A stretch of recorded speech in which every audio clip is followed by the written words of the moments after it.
What's up, SNA Assassinators? This is Super Ninja Austin back here with another video, and this is the AEW Collision Review video on the April the 12th, 2025. And yeah, we will be talking about everything that went down. We got plenty of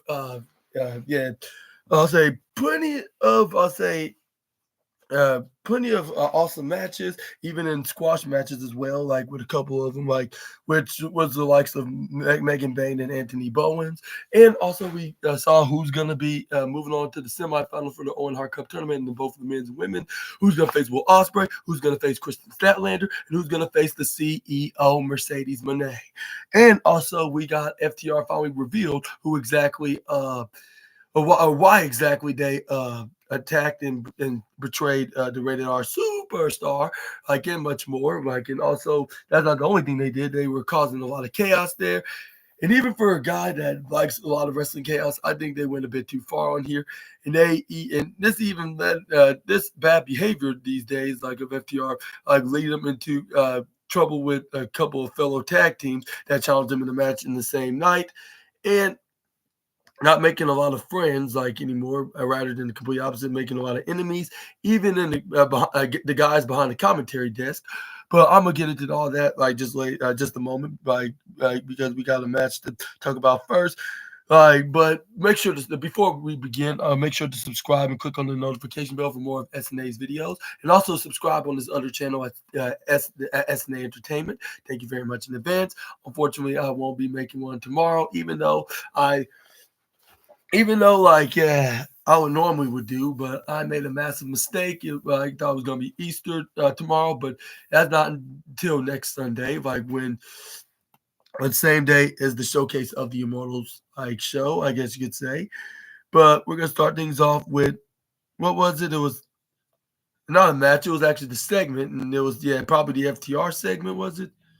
But it's where to start hyping things up about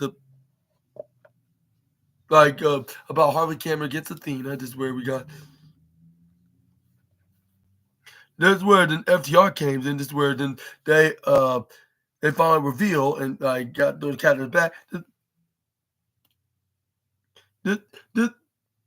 This is where then Uncle Cash the Flash started things off by saying before y'all start giving us the responses that you feel about us, what we did to your favorite boy Cope, we premeditated, so we're not gonna let these boos get the better.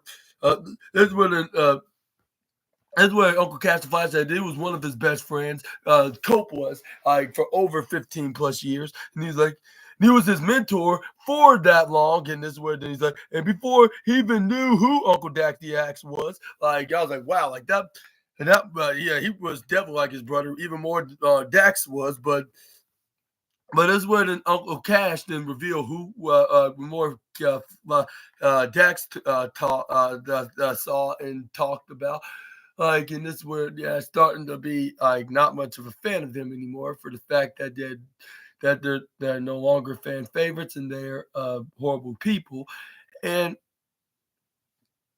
this is where then we got Uncle Cat's about the more sense it made, the more that pissed me off about how I needed him to be wrong. And then this is where then he was like, but he was nowhere wrong, was it? I feel like that I was wrong, because the middle of us those moves, Adam Copeland made backstage, and then the move that he made against FTR's careers in this business, and he's like, that's why I understood. The only thing he cared about himself, Adam Copeland.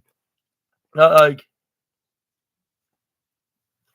was like, if that was the case, how come, if he's help fighting the Death Riders and always be associated with you guys, if he was only doing it for his own benefit?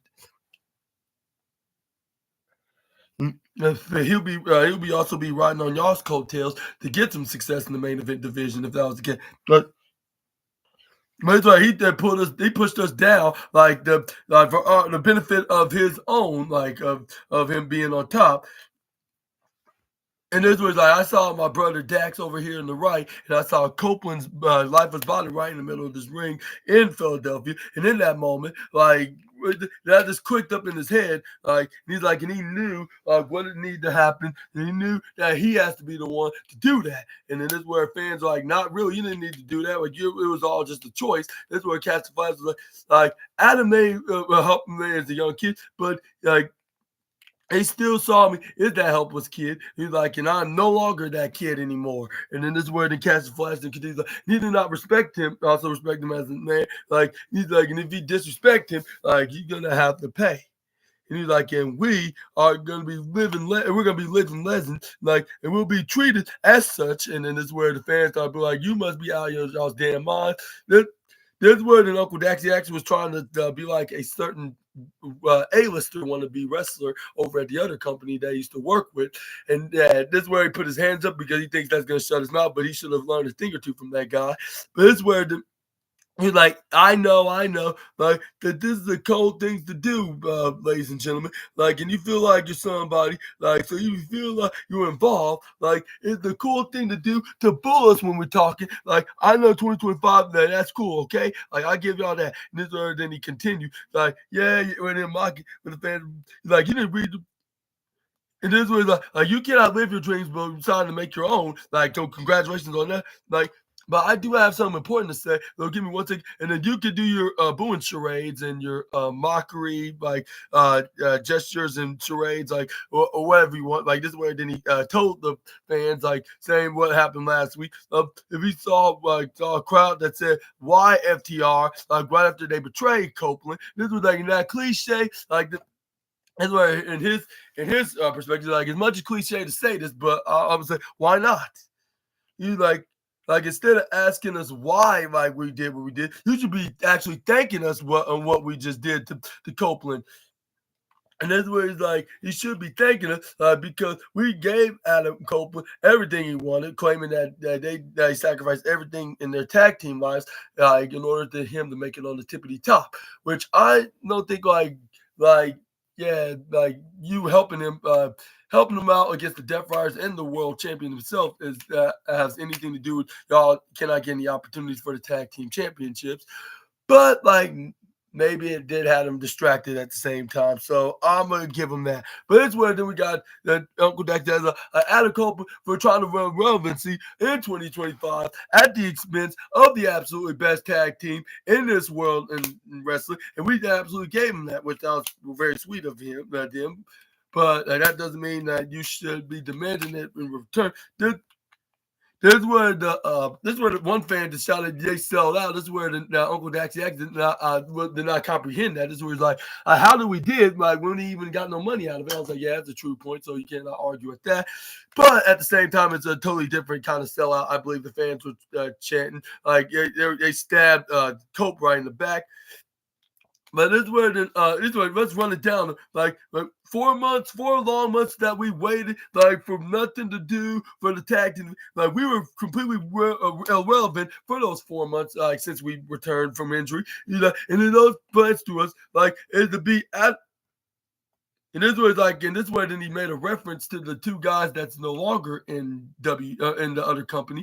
Which I was about to say the name, but look, I stopped myself. This where then he made the reference by describing this. Describing themselves as edgeheads, which that's a former reference of the old trio faction that Cope had with Mr. Matt Cardona and Brian Myers. For those that are unaware, that used to wrestle over the competition, they used to be known as that name. Like, but this is where then we got. This is where then Uncle Dak actually did like we put our career on hold, like so Adam Copeland for chase his glory days can win one more world title, like and hold on to a sliver of hope, like that he might still be that man. And this is where then Dax the Axton that's where then he continued like in Adam, I have a word. Like we won 10 world titles, like across 7 worldwide promotions, and you just want to have us to take a backseat into you, which the way they kind of promo in this hillish way kind of reminds me of that certain guy that won 16 world titles, like for only one brand that he worked for. But that's what Uncle Dax the Axe then It's like you're nothing but selfish. While Uncle Cash, or I'm not sure if I should even put the uncle into it anymore, but this is where they start counting how many reigns that they had with the titles. This is where then Uncle Dax the Axe start calling Cope calling him selfish, like to see where the issue is. And he's like, and he not nothing want to have nothing more like than Adam Copeland to end his career like side by side with the FTR boys, like and right off the sunset. And that's it. But just like every single wrestler, like in Adam Copeland's position, like you're too damn selfish, and is where then he expressed his feelings that he's completely sick of it. That's where then we got.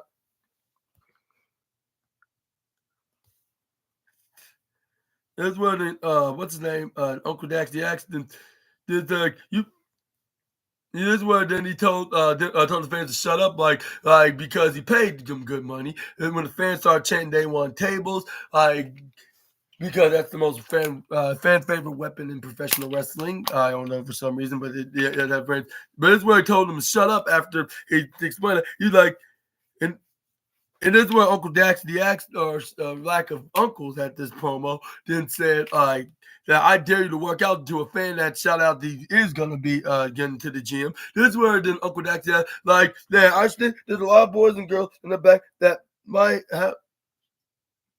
Like I understand that there's plenty of boys and girls in the back of the locker room. Like what Dax the Axe said, it was uh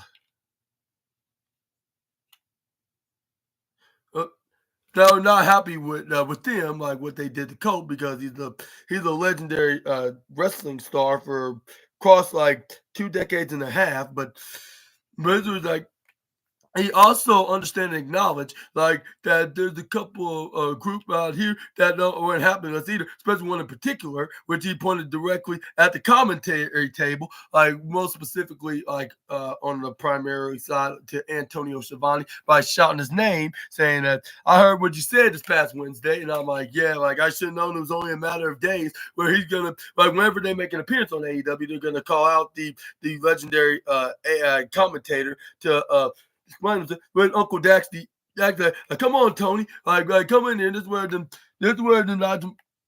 This is where Nigel McGinn like, are you sure we get in the ring with these two guys? Like, I know what they're capable of doing. It's where the Nigel McGinnis was an out of character moment, saying like Tony, like Antonio, like no. Like, I'm not sure it's a good idea, which as much as I like to make fun of and don't really agree with much things that what Nigel says or do, like, but I gotta agree, like, yeah, like this is something that you probably don't want to do, especially when you're outnumbered. Even if they just want to talk, like quote unquote, but that you know how that ends up being. Like if someone like in FTR shoes try to, even if it's only just one person, like you know what they would do to someone that's like in a less capable of defense, a defenseless person, I guess you could describe.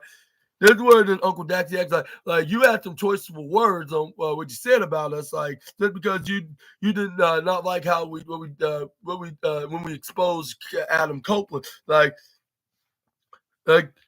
his was like and like you we were miles away, but we still heard you had like ill will mouth spoke on the camera and if what you said like behind our backs, so would you like to say to our face? This is where Antonio Schiavone did not hesitate. He's like, yeah, you damn right. Uh, like you damn right. I'll tell you to your face, and you're absolutely wrong what you did. And this is where he told you he did not taking nobody's mess. And this is where then Antonio Schiavone pointed out that yeah, that Uncle Daxiak claimed that they are right, but we like him and these fans all know that they're the complete opposite. Like when ever since y'all arrived, ever since they came here, everybody loved him. Like yeah, like they were glad that they left that other place that was not treating them right, and then finally went to a company that actually treated them like they should and respect tag team wrestling. I mean, with the new management these days on the company they used to work for, I was like, if they wrestle now, they would be exactly in the same position like they are in AEW. But it's where then that's where then Antonio Schiavone pointed out that they back ever since for the last 5 years ago, they put tag team wrestling back on the map. And then it's where and it's like once multiple you turn back on the man like you that help you guys to get to your highest potentials like in y'all's career. You like he's not stopping you. He wasn't putting you down. That's where Antonio survived. I mean, it's where then Uncle Daxie accident then interrupted. Okay, I'll stop right there. That's enough. He's like, so tell us like there was one other thing that you said. I can't remember what exactly what it was. Slapping his bald head. Like, I guess that's a Simon Miller reference. This was, but I don't know what to say, but I think it had something to do with my family thing. This word Antonio Survivor, like, that had something to do with, like, because we all know, like Wesley Baxter, like, she's a wonderful young lady. Like, and she got straight A's in school. And, like, and you were very, like, he's like, you were very, very proud father to raise a very, well, perfect daughter like your own, then you should be. And he's like, but like how did she felt that in the first day of that week's school, like on that Monday, which was this past week, like like with the class or classmates that asked questions what her dad did to his best friend, and this where after it must have snapped because you never bring up anything about family. Why don't you go ask that guy that's a master of a what they call a leg sliding kick maneuver, like that question, like which he says it in his native language, which I'm not going to get into details more. But it's where we got FTR nearly hit their double power driver maneuver where Uncle Daxie had to go over a power driver while Cash the Flash was on the top rope to do a flying pushing spot.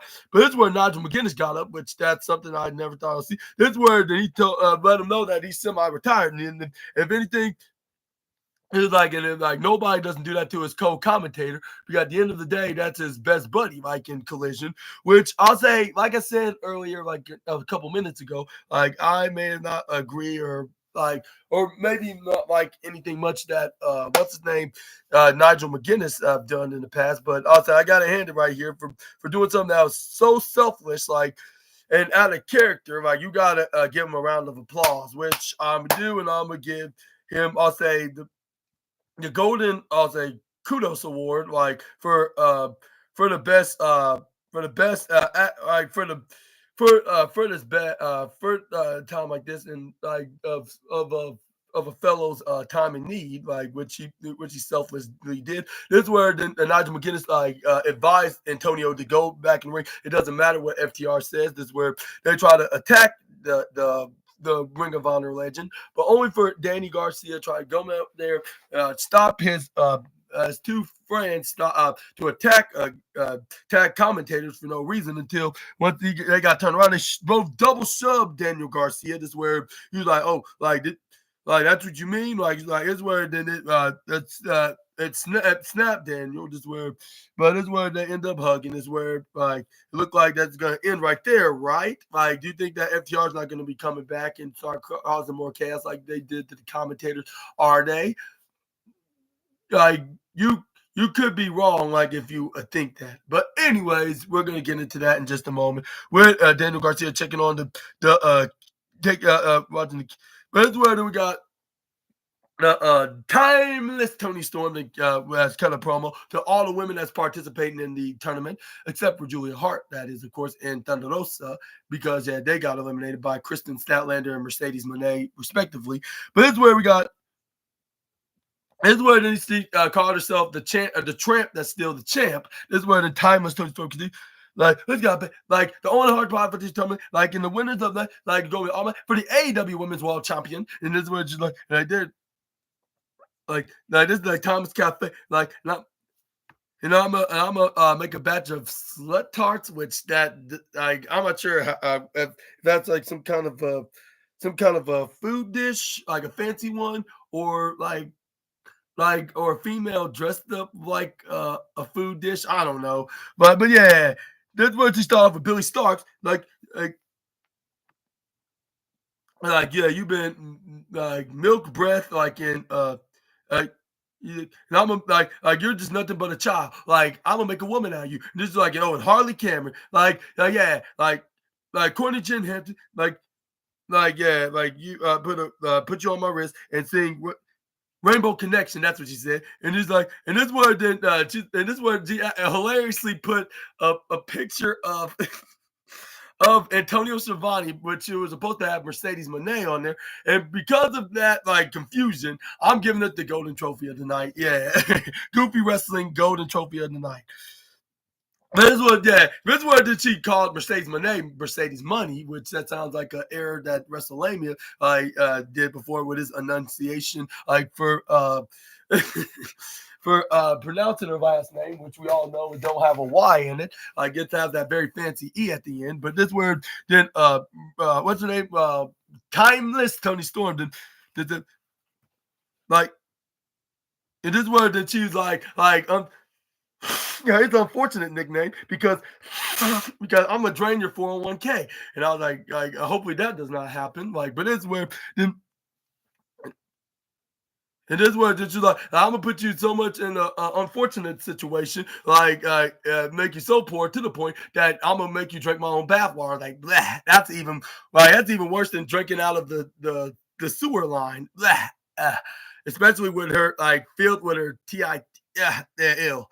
Like, I wouldn't be surprised if she even milks the bathing water.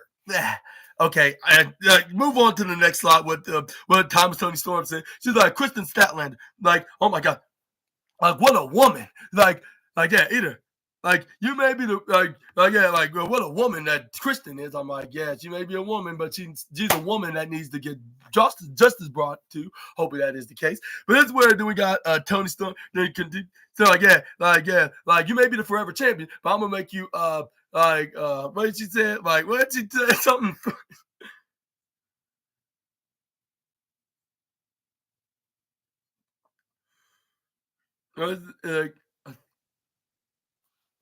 She's like, yeah, you may be a Ring of Honor Forever champion. Like you only have 2 minutes with me, which I was like, well, I don't know what that's supposed to mean. Like, and this was you got. This is where she told Jamie Hayter she's been paid so much money, but she's dressed up like she's in a totally different era, like from 30, 20 years ago. She's like, and this was like, and then as for me, like I could just come home and stay at home and eat some parmigiana, like which I believe that's either some chicken parmesan noodles or some or some kind of a Italian dish, like which that sounds very delicious.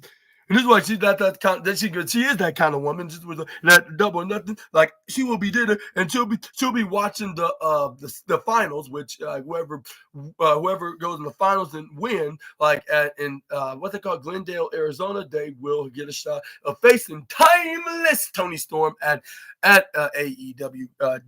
What's it called? AEW All in Texas. And it's like. And that's her, and that's what she just said. Timeless. Like, and this is where then we got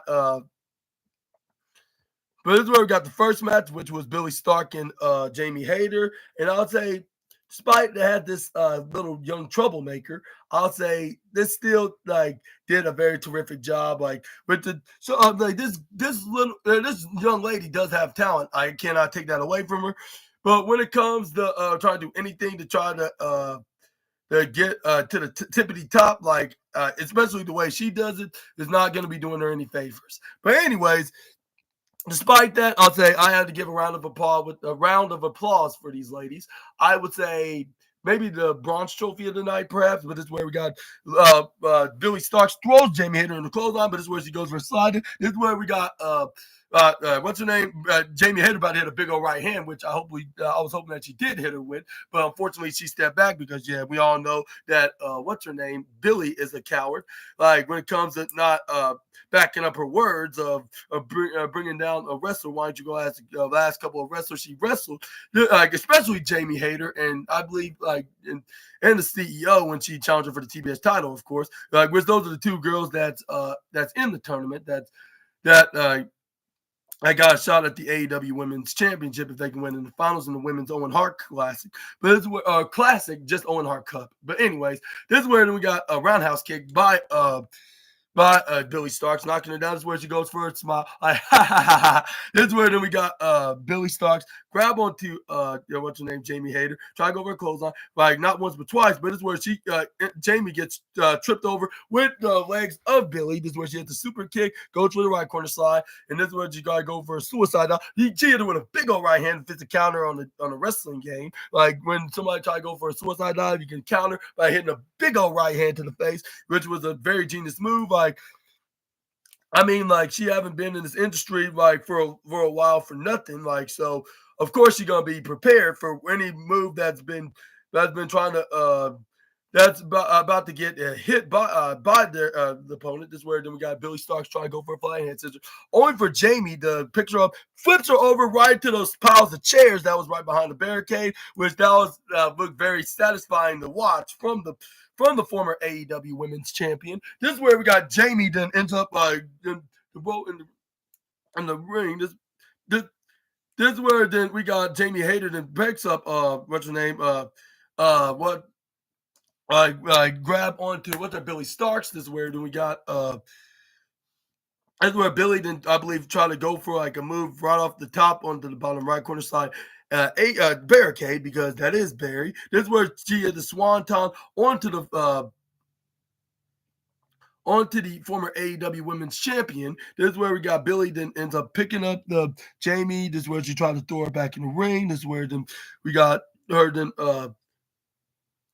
this is where she was right at the top rope, only for Jamie Hayter to try to hit an avalanche maneuver, but she ends up pushing Jamie. This is where she ends up like trying to go for a double foot stomp, only for Jamie Hayter to move out of the way. This is where she tried to go for kick, right? But this is where I believe Billy Stark was trying to mock someone. This is where she hits a knee right into the face when she grabbed onto Jamie's leg. This is where like when she flipped it right down and she hit the maneuver.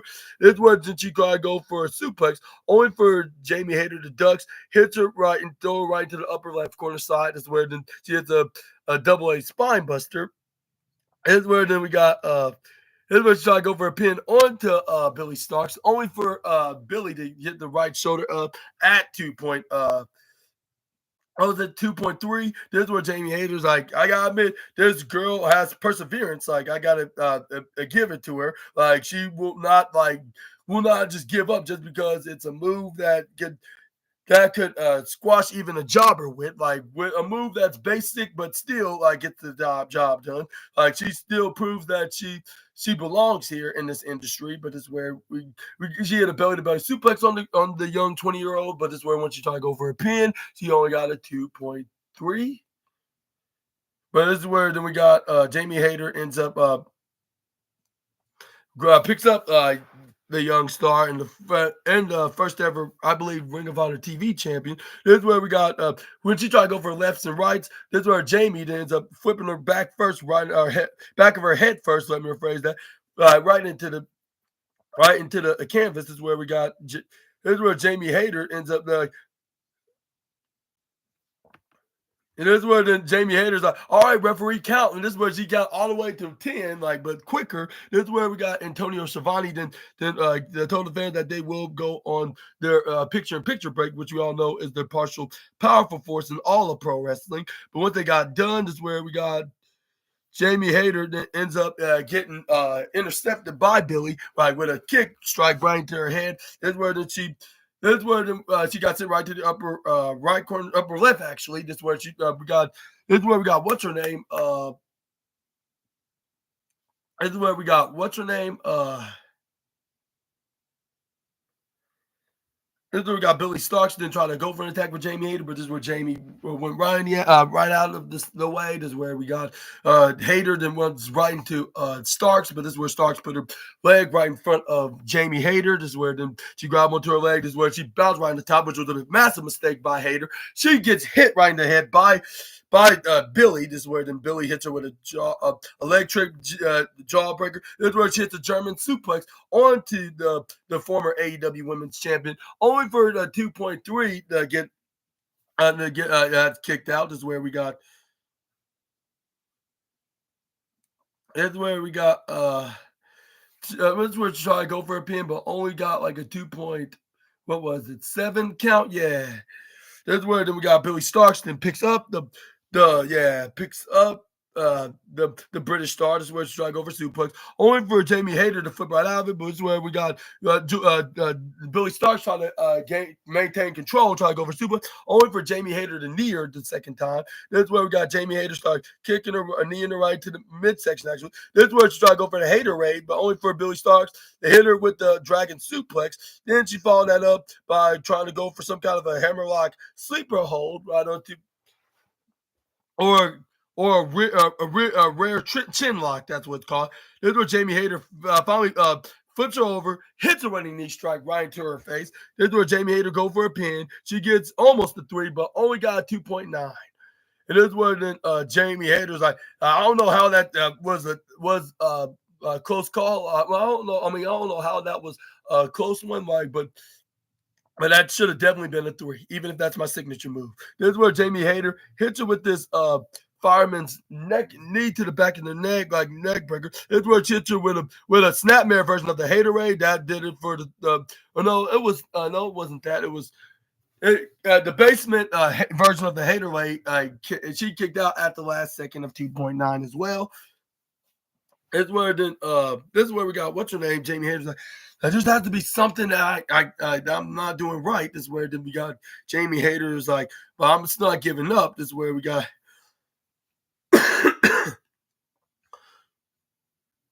that's where she hits a forearm strike right onto what's her name, on the Billy Starks. I hit some forearms after forearms after forearms. But this is where then we got that's where she knocks him right straight into the ground. This is where Jamie Hayter then ends up kissing her bicep. This is where then she was about to hit her with the Hater raid. Like this is where we got this is where she wrapped the arm. This is where she goes for a springboard. This is where she about to do exactly what she did the last match. But yeah, it was kind of like a pattern, even though it was the third attempt to hit this maneuver, but the third time wasn't a charm. Billy Starks tried to go over a backslide, only for that did not work. But it's where she hits her with this sideways keypad brainbuster like maneuver or neck breaker like version. This is where then she nearly got the 3, only for Jamie Hayter get the last get her right shoulder up at the last second of 2.99999999999999999 double triple nine minus 0 point on the way from being 3. Then we got the former Ring of Honor TV women's champion goes up right into the middle ropes, then eventually upgraded to the up on the top turnbuckle in the bottom right, hit a swanton onto to the former women's AEW champion. This is where she tried to go for, but she only got a 2.8, which Billy Starks couldn't even believe it. She was like, no, it cannot be it. Like that, like 2, like that should have been a 3. This is where she was very disappointed of getting. This is where she started stomping onto Jamie. This is where then Jamie smartly rolled right to the left side. Then and we did, and this is where then and this is where this is where this is the reason why I'm not really a fan of Billy Starks, because this is where then she shot at the fans that Jamie ain't shit. And yeah, I apologize for saying the bad language, which I would say.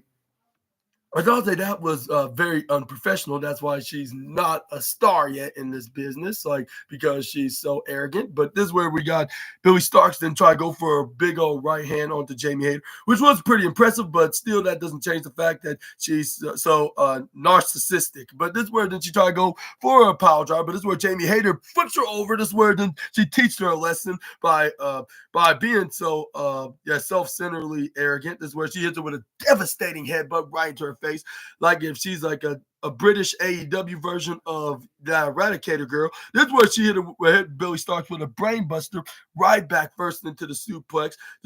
You can just hear the impact, like once they've landed hard. This is where the fans are like, oh my God. This is where they're like, hopefully they're literally okay. This is where the fans start chanting, holy sugar, honey, iced tea. Well, I'm not sure why am I even saying it in this way. I mean, maybe I should be saying it in this way. But since like that, I promise you in 2025 that I'm not going to make it sound censored like. So I'm going to say, holy shit, right, for at least once. Like, but it's where then we got Jamie Hayter that ends up this is where then we got Jamie Hayter then ends up going right into the. This is where then Jamie Hayter and then Billy Starks finally got up. This is where they start like crawling right into. into until they got back in the ring. This is where we got. But this is where we got both women got into the ring at the same time. This is where we got.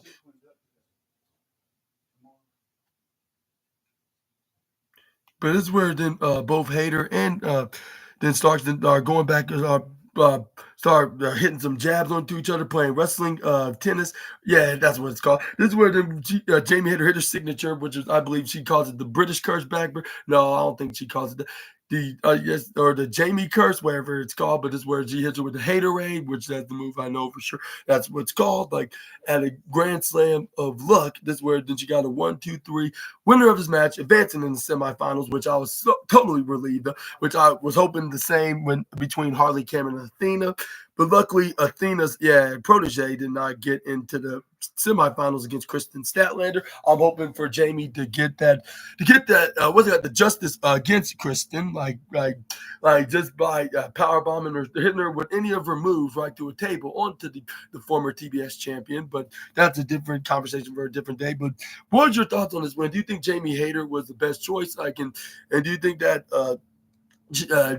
do you think that Billy Stark was not ready to get at least like a little hint? Get a little taste of opportunities, like of getting into the semifinals part. Like, do you think she got a whole lot left to learn? Which your boy SNA thinks so too, just like Anthony would do too, or Anthony Khan, I should say. Let me say his proper full name, like along with his last name. Yeah, like Anthony Khan. Yeah, but yeah, let me know down in the comment section right down below. But yeah, but big old congrats to Jamie Hayter like for this match that she competed and against Billy Starks. But it's where we got it's where we got this is where we got the Death Riders and some unfortunate news that Pac suffered like uh, suffered an injury, like he can to the point that he can stand. That's where they revealed what it was.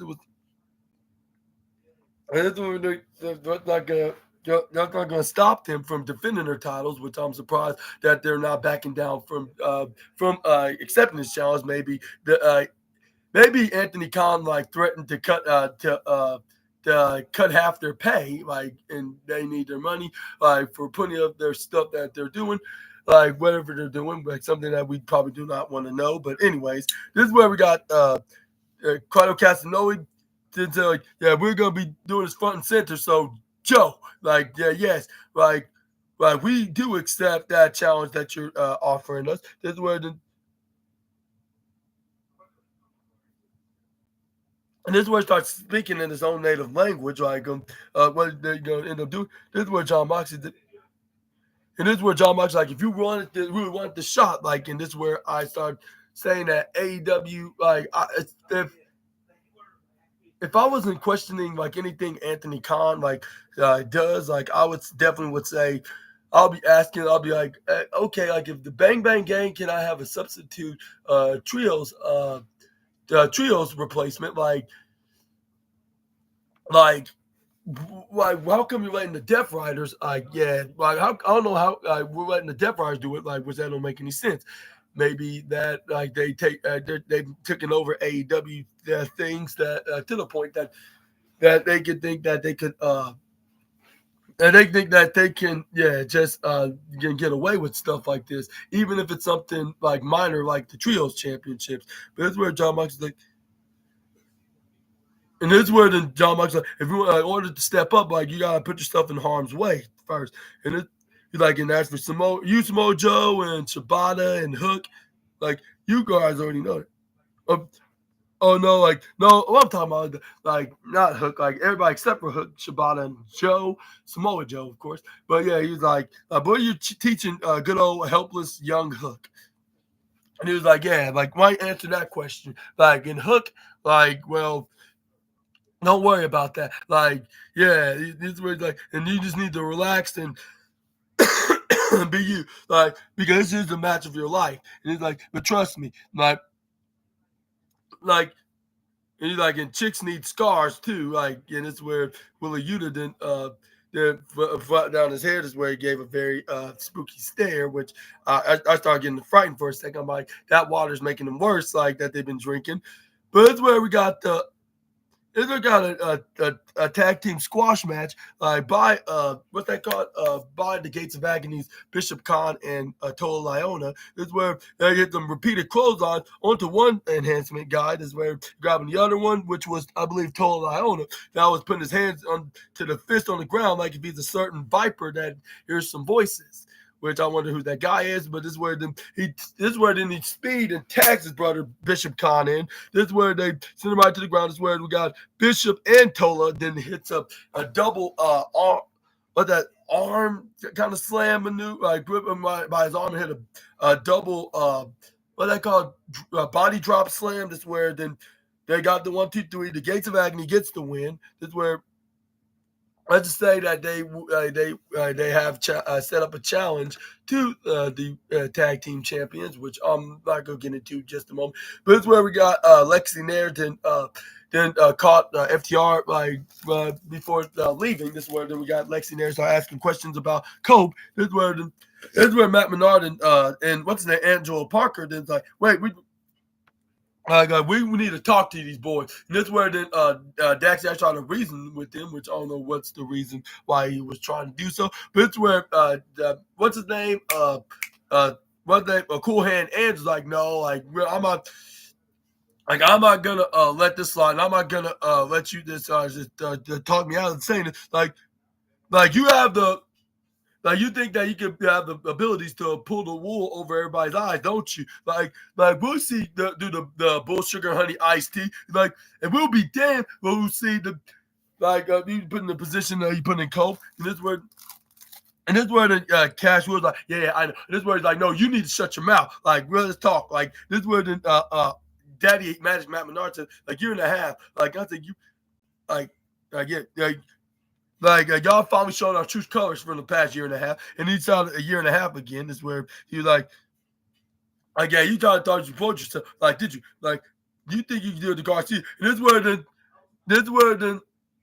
where then Uncle Dax tried to continue to reason, but they were not going to get no words because he told him like, you shut your fudge on sweet chocolate kiwi Kellen mouth, and this is when they censored it out. I'm like, wow, like they censored this out, but like they don't censor the other things that's been said earlier in the beginning of the night. I was like, that's kind of confusing. But this is where then and this is where they challenged them to a tag team match, where they were like, okay, like if you want a match, like get one. This is where they went back in their locker rooms and then dressed up in their ring gears.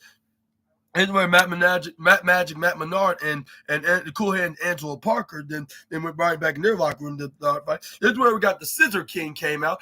And what are your thoughts onto this tag team match? And what are your thoughts on this chaos and this I'll say drama that FTR's been causing right the whole night? Let me know down in the comment section right down below, Assassinators. Yeah, they've been causing so much trouble, chaos, and what's the other term? That's the other term for it. Shenanigans and what's it called? And mischief. They've been causing a lot of mischief tonight, and and you already would know that Matt Menard and Cohen Ange would come from the aid for their friend Daniel Garcia. That's like Matt Menard's case. That's like his son, while Cohen Ange would think of him as a nephew in the situation. But that's where we got, what was it? It was Blake Christian taking on Anthony Bowens, and I'll say Anthony Bowens is starting to be like the best wrestler alive, if you ask me.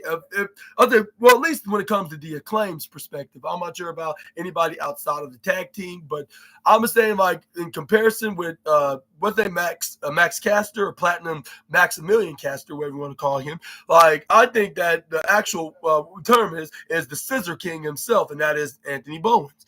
But this is where then they start grappling. This is where then you start going for a back to belly maneuver. Slams Blake Christian face burst right into the ground. Then got him into some type of guillotine choke right into like he was about to do a gator roll. Only for Blake Christian to go for a wrist lock. Then start bending him. This is where then we got.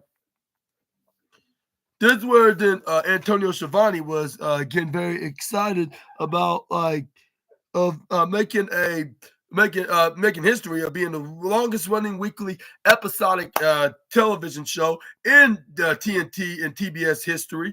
This is where then Here's where we got. This is where we got what's that? Anthony Bowens then start giving them what he put on giving. This is where he's like scissor. Like this is where he's like, no, I'll scissor you in half. This is where then Blake Christian did not do that. This is where he gets dodged, gets sent right to the upper right corner side. But this is where he dodged out of Anthony Bowens' attack. This is where we go for this pretty cool springboard middle drop kick from Blake Christian, which I'll say like, how come I never watched this guy before? Like he's just so damn talented. But this is where we got. But this is where we got, what's his name? It's in the refrigerator. I made him one. So if he needs it now, he can use it? Yeah, I just fed him probably like an hour ago. You're welcome. But this is where we got, what's his name? Anthony Bowens start going for a knife edge chop right onto the Blake Christian. Like, boom, boom, boom, repeatedly. This is where he dipping right to the right corner, side to the left corner. This is where he dropped powers. This is where we got Anthony Bowens to go for a leapfrog, go for like a rolling flip DDT kind of combo. This is where we got. This is where we gotta try to go for a pin, but only for Anthony Bowens. Like Cesar, and this is where then Anthony Bowens then ends up going. Saying like, yeah, and this is where then he told his kayfabe father to scissor him, which that was Billy Gunn in the corner. This is where they did that. This is where then the partial powerful force and all of pro wrestling came on, which was the picture-in-picture commercial break when it turned into a full powerful force because it went to a full commercial break. This is where once they got done with the adverts, is where they start dodging out of each other's clothesons until Anthony Bowens caught him in the left side, hits a super kick right into his midsection, right into the right corner, hits that scissoring famous serve like a very leaping over him right from behind scissoring version of the famous serve maneuver, whatever you want to call it. This is where the Anthony Bowens ducks, go for roll him up, put him on his back like if it's some torture rack reverse version. This is where he spin around, hits him back first, face first. This is where that's where Antonio Schiavone then said that's what Anthony Bowens calls it, like the what's it called what was that called it. The Grand Slam, that's what he called it. This is where we got, what's his name? Blake Christian kicks out of there. But this is where then he rolls him right to the right side when he got thrown right to the left side when he countered out of an attack like from Anthony. This is where then he suicida, which that's what AEW like to call it for some reason. Like if it's like a Spanish way to say it, like if they're in like in a luchador promotion. This is where then we got Blake Christian kind of come in, but this is where Anthony Bowens kicks him right to the front, the upper part of his body, like if he's a certain viper that hears voices. But this is where then we got. This is where then he ends up hitting like a what they call a twister version of the draping DDT. This is where they try to go for a pin. He probably got away with this win if it wasn't for Blake Christian's meddling partner, and that is Lee Johnson, that put his leg on the ropes when, like, just a second before the referee saw that Blake Christian's leg was on it. But this is where Billy Gunn then pointed out that no, like he put his leg on there. But this is where it was hard for the referee to believe the former one half of the New Age Outlaw. This is where we got. This is where we got Anthony Bowens. This is where he goes for what's that surprise roll up, which was like part of the devastation. This is where that did not work at 2.2. This is where we got Anthony Bowens go bow his head. This is where we go for Blake Christian, push him right in the right corner side, hits the Spanish fly, try to go for a pin, but Anthony Bowens got the right arm right for the 2 count. This is where we got a springboard flip enziguri, like if he's Will Ospreay, which your boy SNA would do on 2K24. And this is where we got what's his name? Blake Christian goes up on the top rope in the upper right corner slide. Is where he hit his dive right, or like his 450 splash or 450 knee dive, like on the midsection on Anthony Bowens. But you all know that was not going to be a 3 because this is where Anthony Bowens immediately kicked out at 7 or 8. This is where we got. But it's where we got, what's his name? Blake Christian's on kneeing him right in the head. This is where we got Anthony Bowens going for a chop right back at him. This is where the elbow strike. This is where some punches, chops. This is where probably like 3rd place in the envy list, like which he was in the night. This is where we got Blake Christian go for a hot strike over a hot shot flip springboard into a stunner right back in the ring, which which even it was kind of bust, but still was pretty fantastic. And with him improvising, like it still made it more. I'll say, what's that word? I'll say extraordinary. I guess that's the right term to put. But this is where he did stun. This is where then we got. This is where then This is where then Blake Christian mocked Billy Gunn on his old catchphrase from his old friends and teammates from over at the competition by doing a crotch chop and telling them to suck it. This is where then he tried to go for the right quarter side. This is where he tried to go for what they call famouser, only for him to get dodged by Anthony Bowens. He goes for go for insecurity, but he gets super kicked right into the face by Anthony. This is where the Lee Johnson's like, hey, like you can't do that. This is where Anthony Bowens then reassured that he can. This is where he hits him with a big old right. This is where then the Scissor King himself then was like Cesar, and this is where Billy Gunn finally got his justice by hitting a big old right hand as well for him, along with his kayfabe son Anthony Bowens. This is where we got Anthony Bowens hit a discus forearm strike, which I believe that's his new finisher, which he has a name for it. But he got the 1-2-3 with it. The winner of his match, Anthony Bowens, which Billy Gunn celebrates with him. That's where then Anthony Bowens got on the microphone.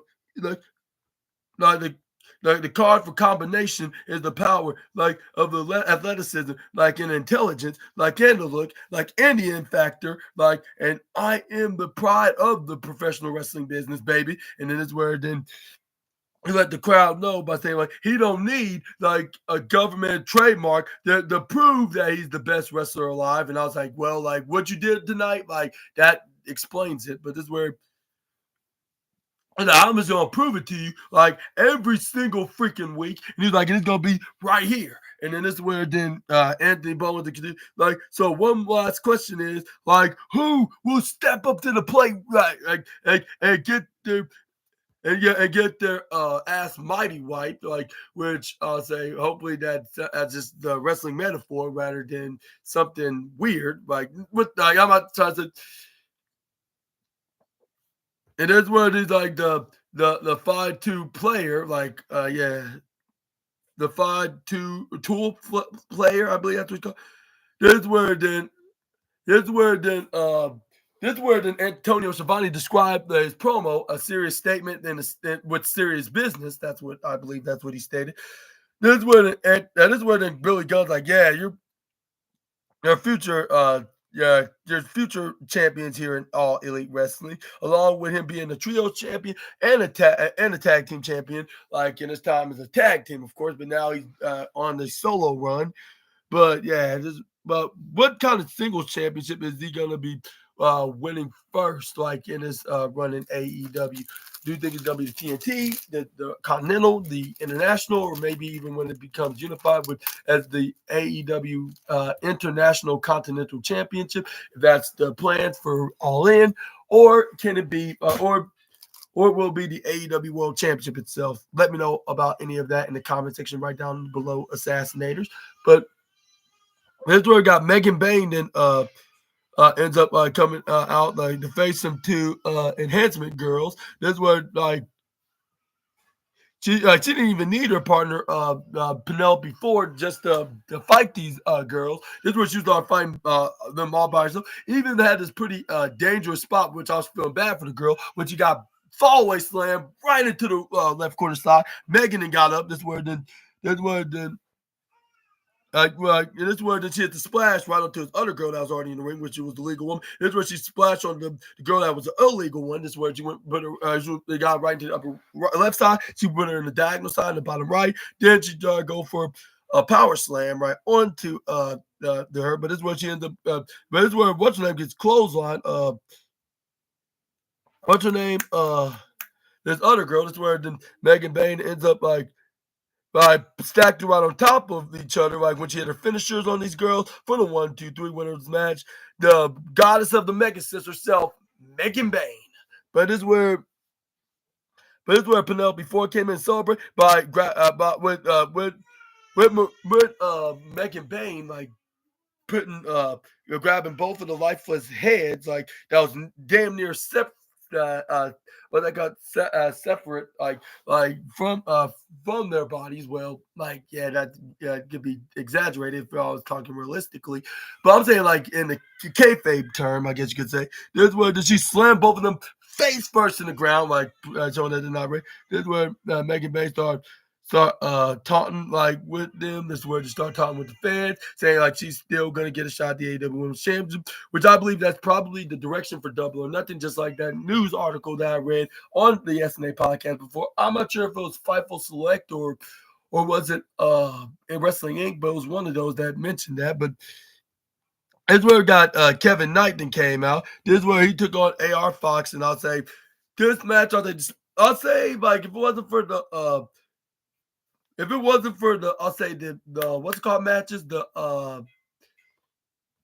it wasn't for the what's that match, well, if it wasn't for the other matches, like especially for the women's and men's Owen Hart Cup tournament, I would probably would gave it to like at least the bronze trophy, if not the silver. But this is where it's gonna get the blue ribbon of saying like this was pretty phenomenal itself in its own path, like in the mid card division. This is where we got Kevin Knight was just keeping up with what's his name, with AR Fox, like, and for those that probably watched him in his days in the independent scene, y'all probably know that he's like a true legitimate veteran in the business. Even though I haven't really got a chance to watch his indie stuff, but I have been watching him for AEW for quite some time, like probably for the last 2-3 years. But anyways, it's where we got Kevin Knight then went right to the bottom course line, but he's where he stopped him because he already knew what AR Fox was doing. Like if he's been with AEW for a while, I mean he has experience in wrestling, like given that he wrestled for New Japan and a couple other companies. But this is where then we got a spinning frog splash by Kevin Knight. This is where Kevin Knight then ends up going for a pin. This is where she got one, you got a two, only for AR Fox to get the right shoulder up at 2.8.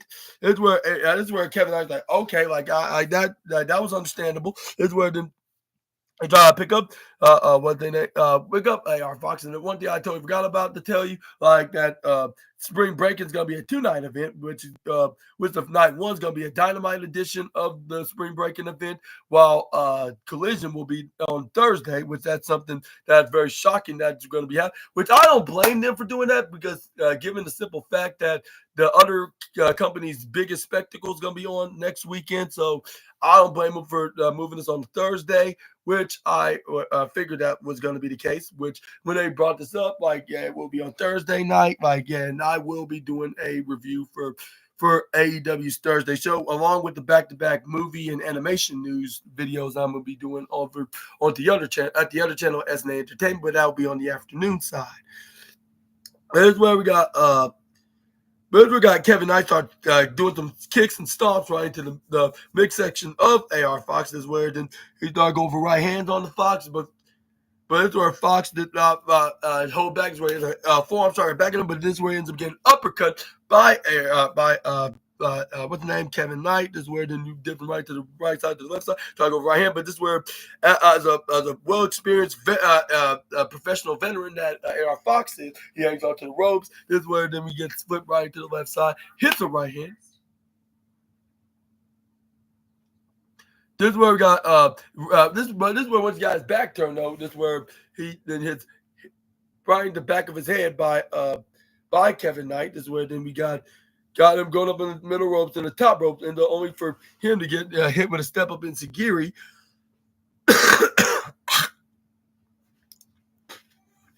Or maybe like AEW had taught the Gamangiri. This is where then he goes back, hits a roll right the right side, and right to the left. It's a springboard flip of a 450 foot stomp right onto Kevin Knight and followed up with a moonsault. This is where we got a partial powerful force and all pro wrestling came on, which is a commercial break. Then we got done with the adverts. This is where we got what's his name? Kevin Knight had a drop kick on him, which he was back in control. This is where then we tried to go for a power bomb, only for that did not work. He kicked out 2.8. This is where Kevin Knight did not counter into an Irish whip into the upper left side by AR Fox. This is where he tried to go for an attack, but he gets kicked right in the face. This is where Kevin Knight did try to go for a diamond, only for him to get hit with a split What's that called? A leg drop? What's that called? A leg dropping? What's that Spanish fly with 450 by AR Fox? Once you try to go for that maneuver, only got this is where you only got a 2.8 count. This is where we got. But this is where we got. What the AR Fox picks up Kevin Knight. This is where fans start chanting, "This is awesome." This is where then we got Kevin Knight then roll flips into a schoolboy, but turns into him like landing his back onto the front or midsection of AR Fox, rolling them up in that way. But yeah, this is where fans start chanting, "This is awesome." But if it wasn't for the OR Cup Classic matches, I would say this definitely should join them. But this is where it's gonna get the blue ribbon. Blue ribbon of the night, which it shows like that it's still like something intriguing, something that's what they call it, like amazing, and something that's excellent, I guess you could say. Like showing like it's still like something that's important in the match. And I'll say if it was or maybe even if it was like something that was like, yeah, like maybe main event worthy, like if they're fighting for a world championship, like kind of match, like that should main event it, which I could be mistaken, and y'all probably tell me how wrong I am in on the comments, but yeah, I would say this was still like mid card level, but still like it was in that at its best, like when it comes to the mid. But this is where we got Kevin Knight got him with a springboard flying clothesline with jiggy maneuver, get the 1, 2, 3, and a massive congratulations to Kevin Knight. I was like, dang, I was like, I see why Anthony Khan signed this guy. He just has that charisma of success in him. Like whenever that time's right, I think he's gonna thrive, and he's definitely gonna be not gonna be stopping. He's definitely not gonna fall like out of success like out anytime soon. And when do you think? And when you think Kevin Knight and when do you think Kevin Knight's gonna get a push? Let me know down in the comment section right down below. Assassinators. But this is where we got where the gates of agony. This is where I said younger good kid hurt syndicate like that they're back. And it's like, and this is where the Bishop Khan's like, yeah, we're not hurt. Like this is where like, and you will not hurt us, nor this is what. And this is where it's like we don't get hurt. Like this is where then this is where Bishop Khan. I mean, yeah, not Bishop Khan. Bishop Khan told Leona that this was like no, like we don't. Like this is where then Bishop Khan let them know that they love hurt. And it's like, and now ask for you, Hurt Syndicate. Like, great challenge them into a fight. This was like, y'all do that. Y'all say hurt people. Like, okay, this Wednesday on Dynamite. Like when we go to Boston for the spring breaking event. Like, yeah, like you can do all the hurting that y'all want, but we'll be enjoying it when we'll be ready to right back. And then this is where then, but this is where then what's his name ended this backstage promo message sent, which was told Iona that said like, y'all claim y'all hurt people, like, and this is where they claim that they bribe people, which I was like, I don't know how you do so when we haven't seen you give anybody a favor, like in order to get what y'all want, like for that exchange. But that's where Antonio Giovanni had the excellent taste in the world by being emotionally invested of the Hurt Syndicate taking on someone like the Gates of Agony. I'm like, yep, like I would definitely like to see that, especially when they're going to be in the second best city of the United States, which that's of course Boston. But this is where we got somehow this is where Daddy Magic Matt Menard was bleeding bleeding like out of his head. This is where he started getting hit with big old right hands. This is where what's his name? Wouldn't stop. What's his name? This is where we got Matt Menard just won't stop. He started hitting right hands right into Uncle Dax the Axe, like boom, boom, boom, boom, boom. I was like, if I was Daddy Magic Matt Menard, I would be trying to win the Envious Award, or maybe not, or yeah, maybe that's for the best he didn't do. But this is where Uncle Cash the Flash didn't try to pull him back. This is where we got Daddy Matt Menard hit him with a clothes. I'm whacking him right into the head. This is where we got. This is where we try to go grab Uncle Dax the Axe, only for getting the clothesline. This is where we got. This is where Uncle Dax the Axe tried to hit him like a flapjack maneuver, which turned to a shatter machine, which Uncle Cash the Flash. This is where they start repeatedly hitting some power drivers onto poor poor, what's his name, Daddy Magic Matt Menard, yeah, they couldn't stand a chance at the second half. Even though at the first half they did have quite of an offense because you could understand their frustrations, like because what they did to the likes of Cope and then their own guy, like the guy that Cope passed the torch to, like when he beat him for the TNT.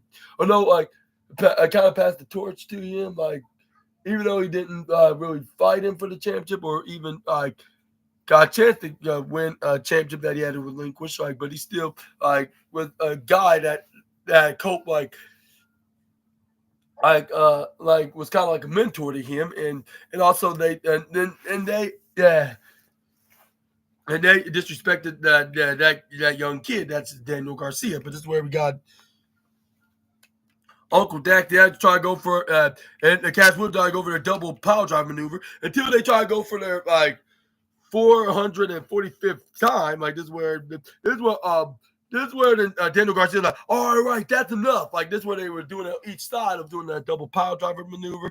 This is where it's like, can't you see he's already lifeless right now? This is where then they ended it right here when they just dropped him to the ground. They went for the pin, which Cash Willard even admitted that Daniel Garcia was right. Maybe they went a bit too far, but that didn't stop. But this is where they nearly attacked him when Steve was checking on his kayfabe fodder. That was in a bloody mess. But this is where then he you think I'm really born last night, and this is where then he looked like this is where then he's like, I'm not gonna fall for that turn my back trick.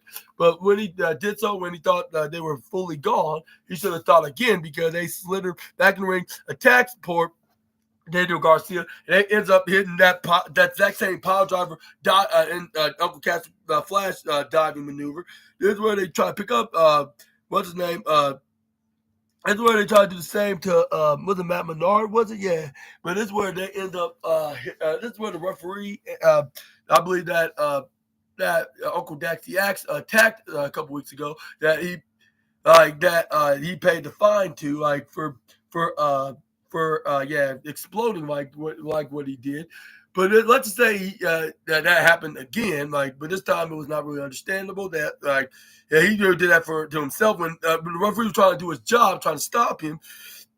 This is where then we got Rick Knox was like, what the hell you thinking? This is where he got very angry. But this is where they're about to continue to finish off Matt Menard and Daniel Garcia. But luckily, the guy that dethroned Daniel Garcia, which was none other than Adam Cole, baby, himself, and his Undisputed Kingdom boys, Kyle O'Reilly and not Bobby Fish, Roderick Strong came out to back him up. That's where that was the best way to send a message by outnumbering them, which that was a smart move to over doing the wrestling math. And this is where then we got Adam Cole like, don't come back, and this is where then he's like, we need some help for poor Danny here, which they immediately did, got help. But this is where we got Athena versus what's her name, Harley Cameron, which unfortunately Athena did not feel the wrath, which she didn't, of course.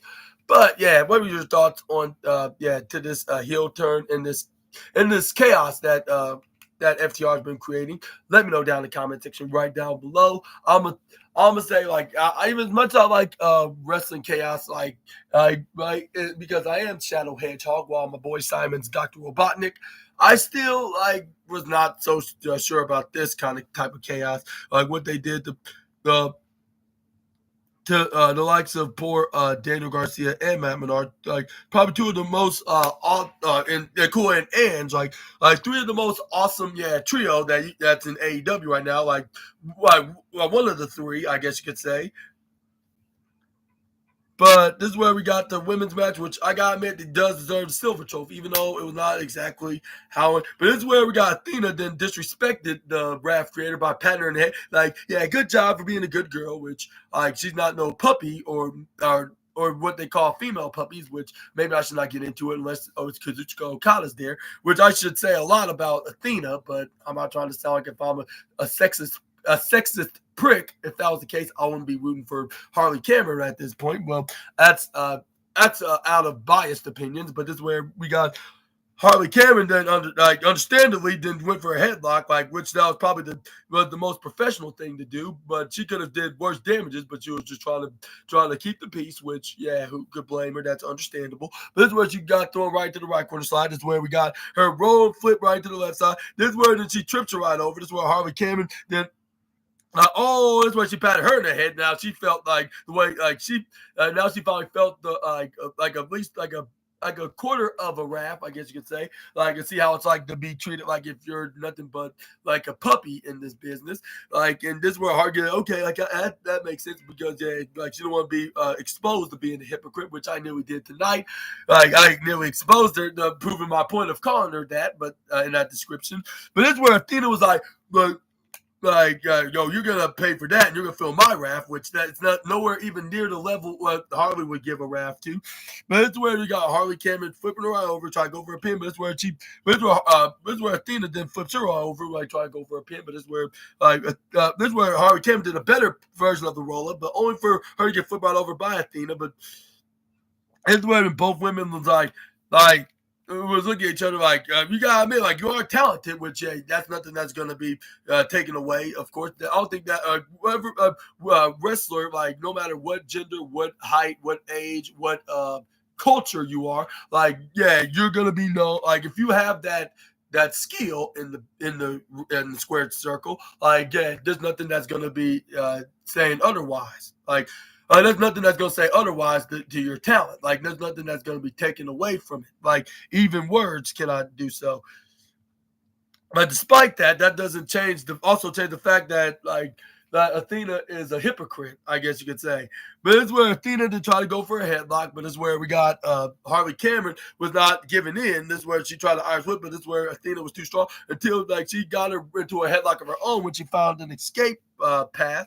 This is where Athena then ends up throwing her right to the bottom course side. This is where she hits face first right to the turnbuckle. Then she rolls up and tries to go. This is where Athena hits her face first right to the turnbuckle. Then she gets hit right to the head. This is where we got Harley Cameron then goes for an axe handle right to her back. Then she got to go for a triangle choke. Try to choke her out. This is where we got.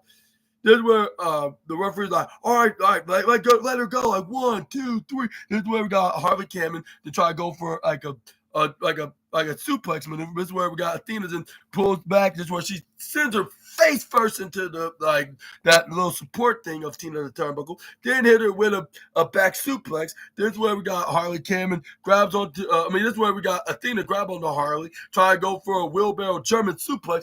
Back first right onto the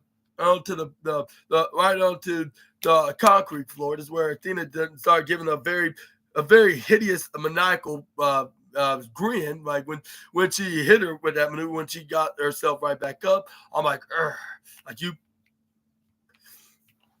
you sneaky, evil, heartless piece of garbage. And then this is where then we got But yeah, this is where did she throw her right into to some of the steel steps and then right into Barry's tombstone in the top corner barricade when the partial powerful force was on. But this is where once it became a full powerful force. This is where then we got Athena got her right into some kind of a knee to the back, with that the back. And this is why I couldn't stay. I couldn't understand the powerful force because this is where that she was still on top, and I was like, why is she a fan favorite of theirs? I mean, maybe it's because she has, I guess you could say she has the aura as a dominant women's wrestler, in their own brand, of course, not in AEW's actual show. But nothing against, with all due respect, and no disrespect to the Ring of Honor show, it's just as the plain facts of Athena's perspective.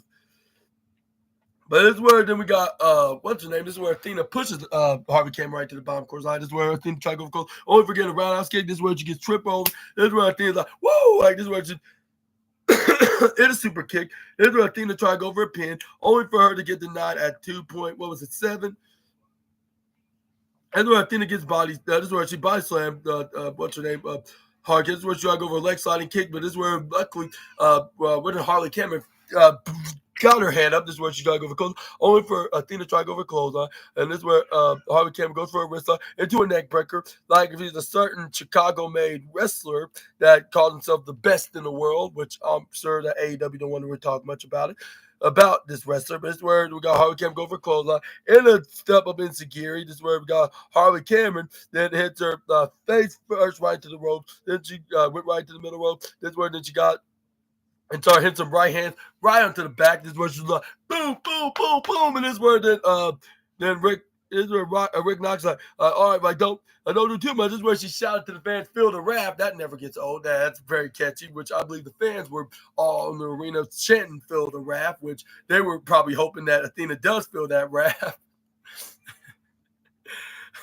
But anyway, this is where we got Harley Cameron right to the bottom right corner slide. This is where then she right to the middle rope. This is where she over a crossbody. Only for Athena catches her. This is where she got her into like some kind of what was that, like a fallaway slam kind of maneuver? Yeah. We're about to leave one more time. We're late for going to pick this person up. We'll be back in like 20 minutes. Okay. Baby's awake and he's in there. I'm just letting you know. Okay. I'm gonna be right there. Excuse me for a moment.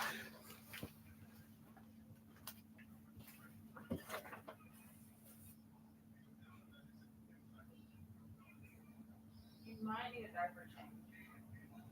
Well, we're going to be back in like 20, 30 minutes. We can do it now, but.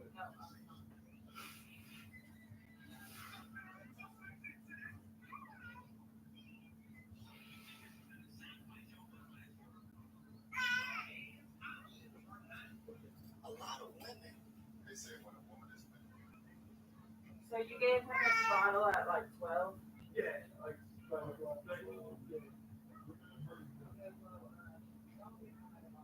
This is the last. Okay. No problem. This is the last time we'll be. That's fine. I'm not leaving no more after this. Okay. We'll be back in like 30 minutes. Oh, no problem. Yeah.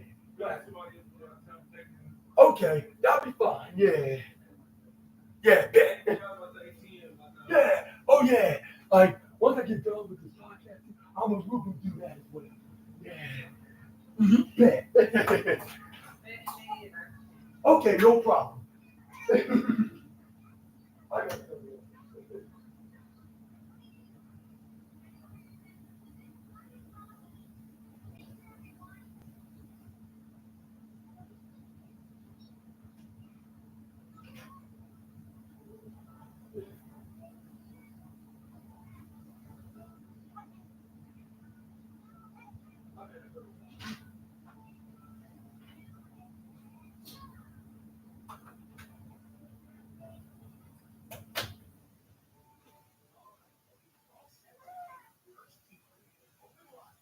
Oh, is Baby watching Coco Milk?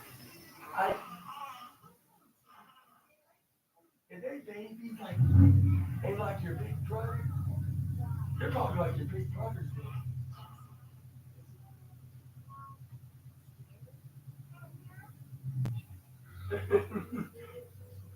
Ooh.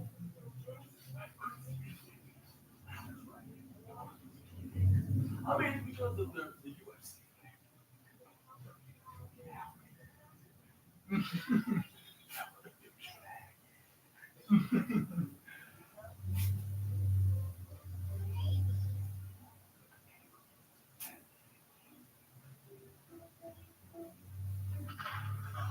If you even got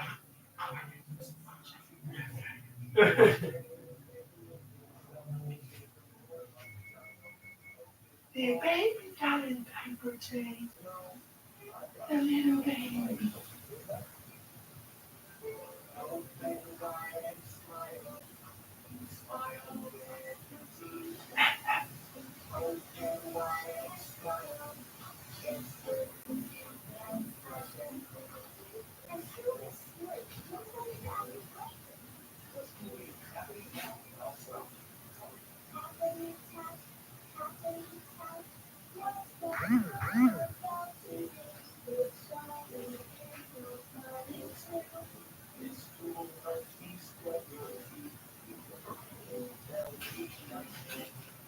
Here, baby.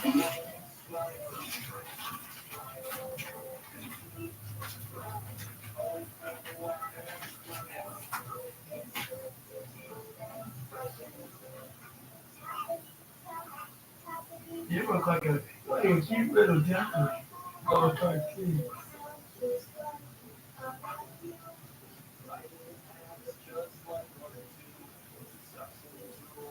thought that many of them.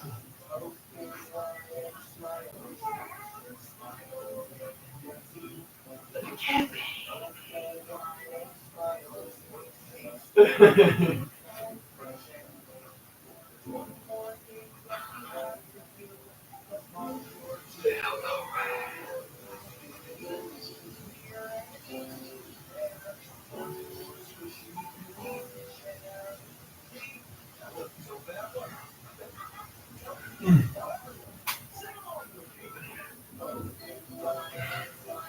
Miles, look at this Coco on the baby. Oh,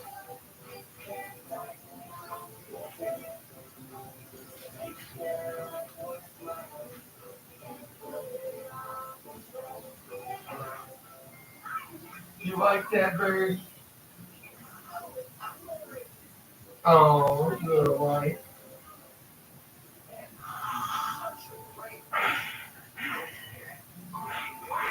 Quack, quack. Quack, quack. Quack, quack. Quack, quack. I go quack, quack. You like to quack, little lamb? Quack, quack. Oh, I'm doing almost done.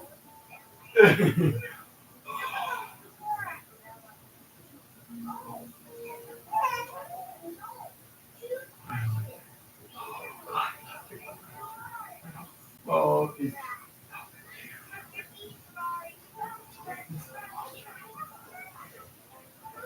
the bunny bird. It's called bunny.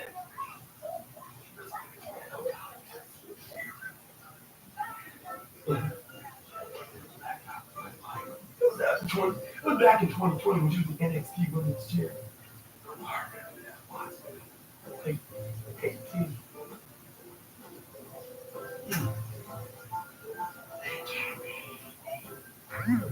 Can I just give you a kissy in the fishy? Oh.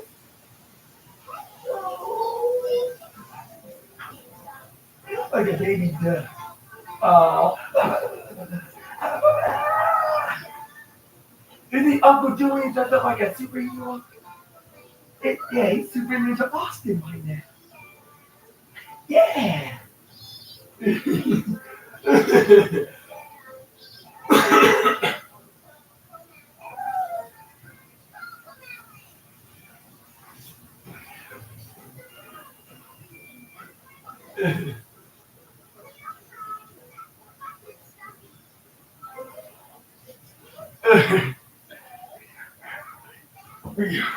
Uh-oh.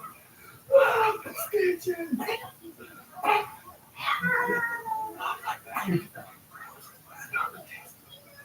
You got me.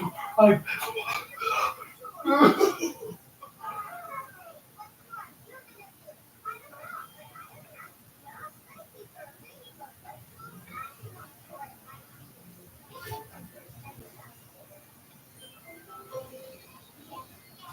why you look like a ducky duck? Oh, quack, quack, quack, quack. Quack, quack, quack. Quack, quack, quack. Now a ducky's like you do. You look like a cute little duck. Oh. And you look like your grandpa. You look like grandpa. Yeah, your grandpa also thought your Uncle Uncle Julian was so silly dressed up like this, the Super Ninja Austin.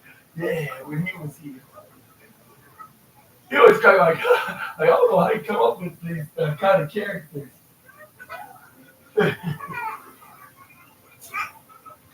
SNA content.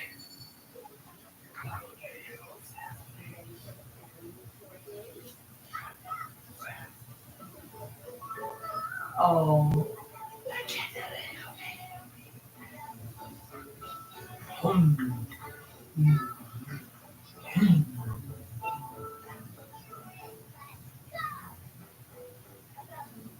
You go with like this.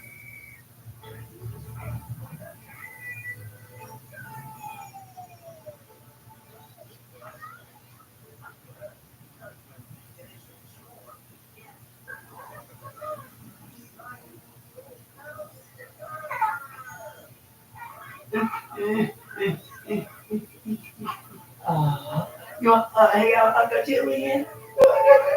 Oh, oh, oh.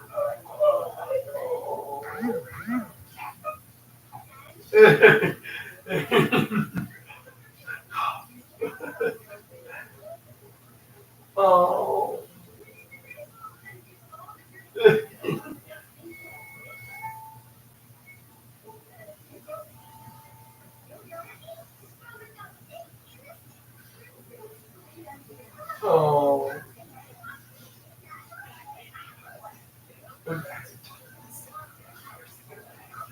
I, Lord,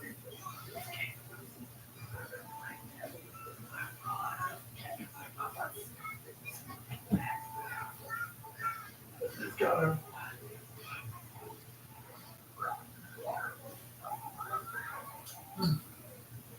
Oh, Super Ninja Austin. Super Ninja Austin. Oh.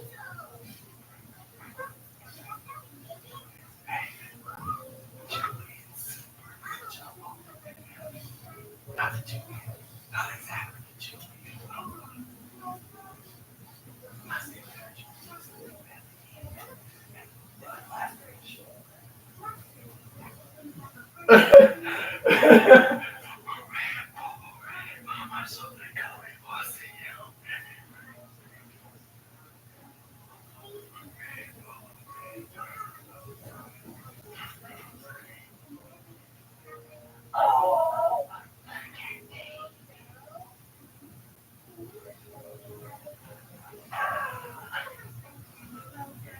You got the cutest mouth ever.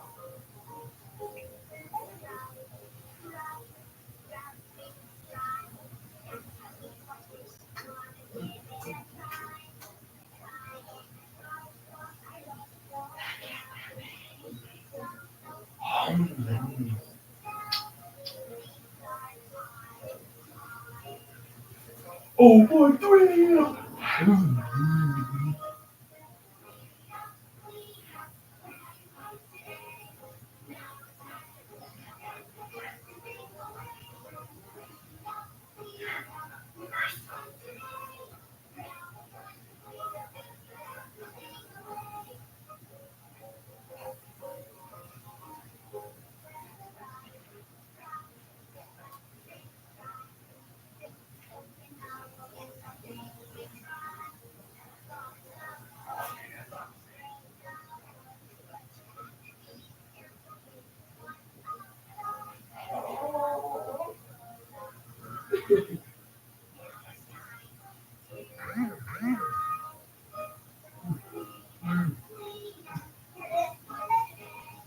Oh.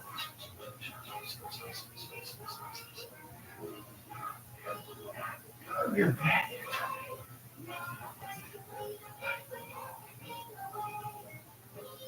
That's great.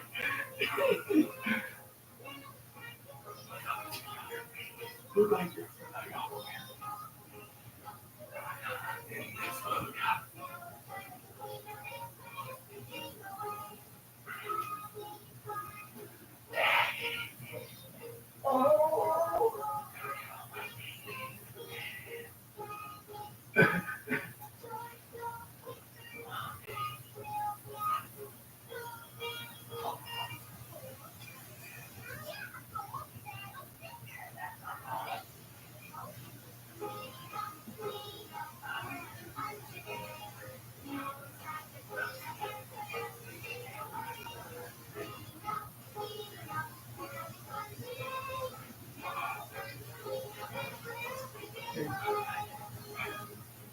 puppet.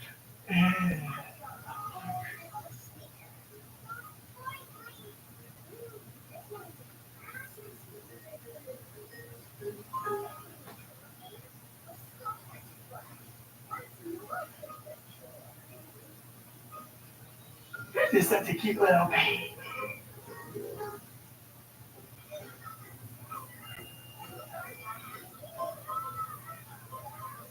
Right, Daddy? Little legs.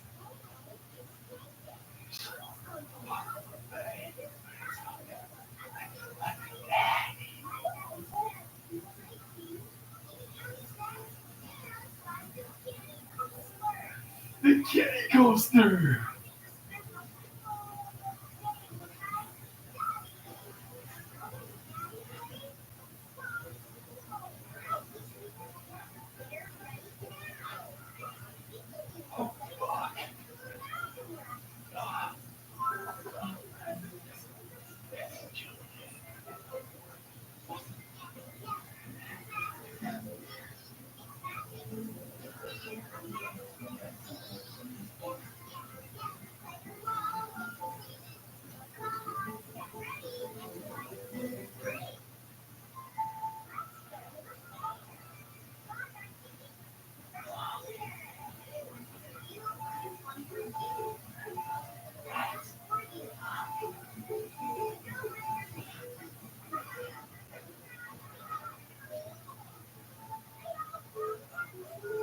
I want peanuts.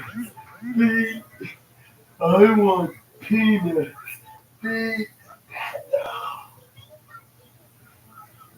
I want peanuts.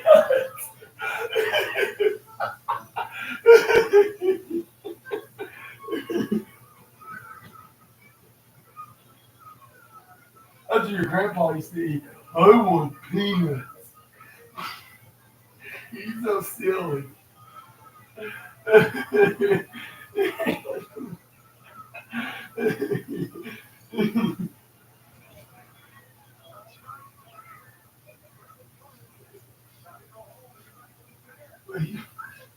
What's this?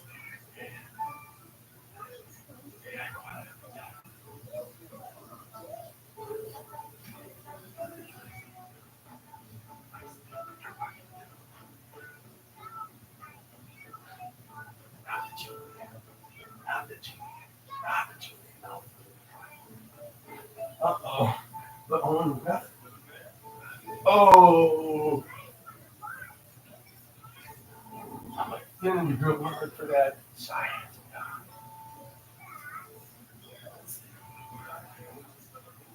It's like CEO's question. Oh,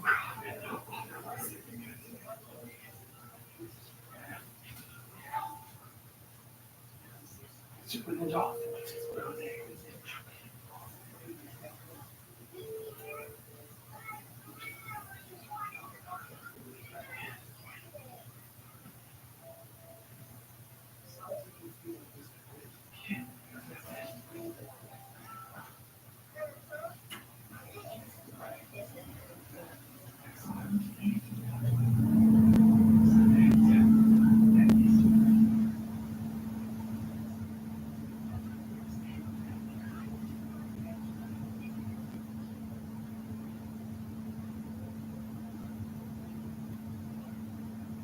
Oh.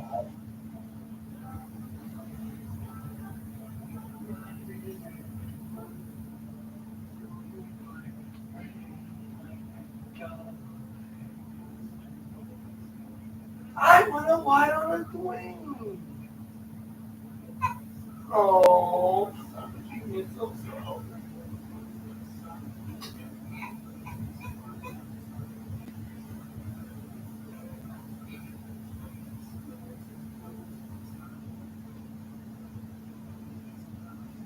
Oh, be careful. Oh, oh, it's okay. Oh, you're. Look at you.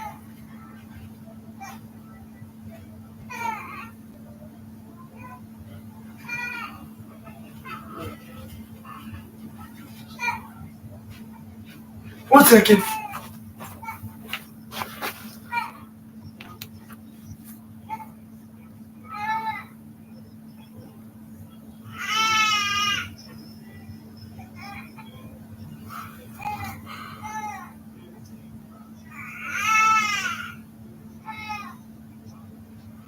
One second.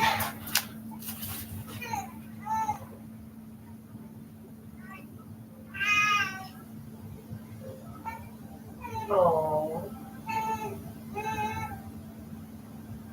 my daddy,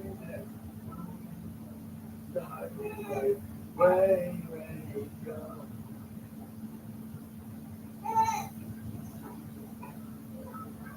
Oh.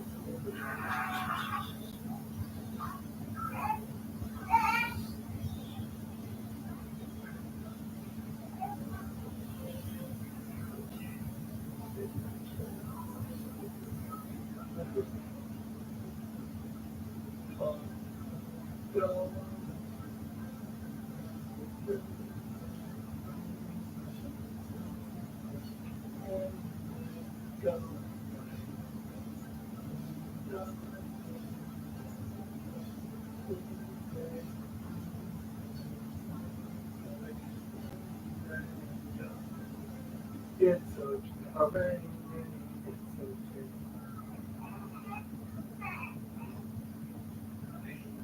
Suck it, baby.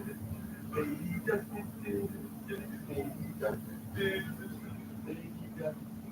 Mommy, duck it, baby, duck it, mommy, duck it, mommy, duck it. Daddy, duck it, daddy, duck it, duck it, daddy, duck it. Grandpa, duck it, grandpa, duck it, grandpa, duck it, grandpa, duck it.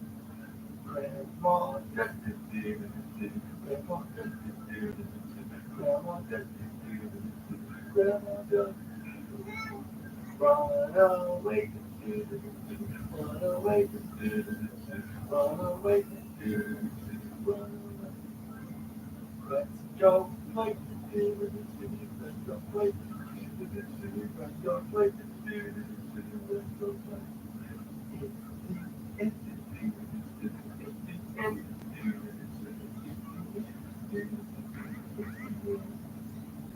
You are the Uncle Kiki. Yeah, oh, you are the sweet little baby. You are the sweet little baby.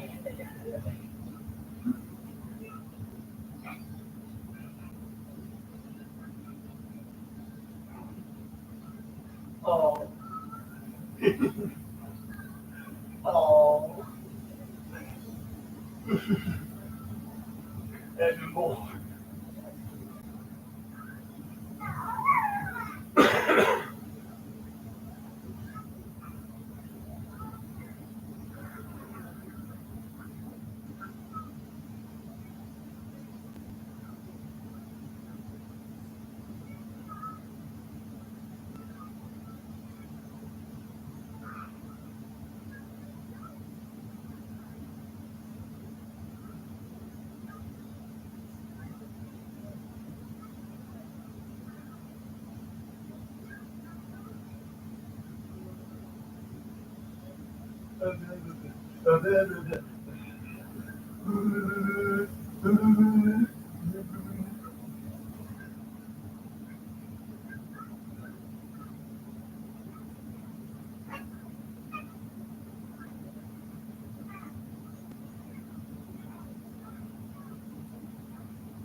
Hey, Diana, it's all good doing. I kind of enjoy Ducky too. I'm their Ducky uncle. You're a Ducky uncle.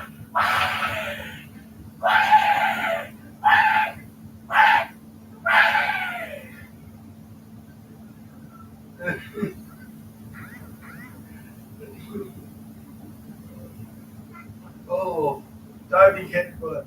Ooh. Oh. Ooh.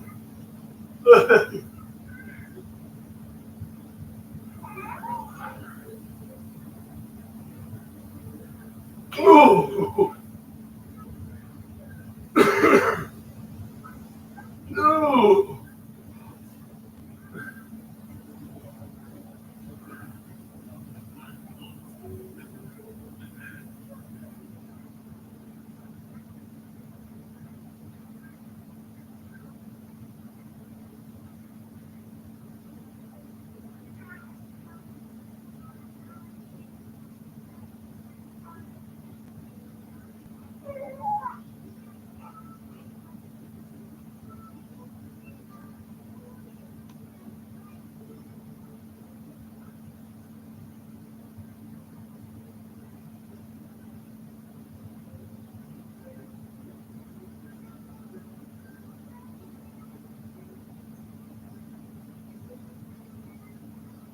Big jaw. You got big jaw.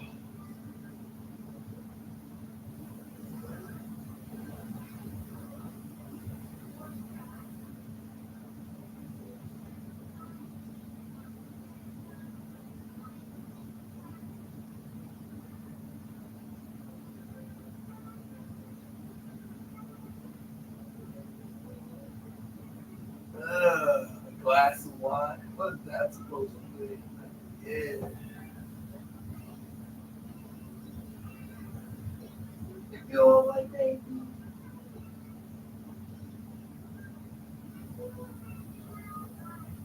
You look a little smelly.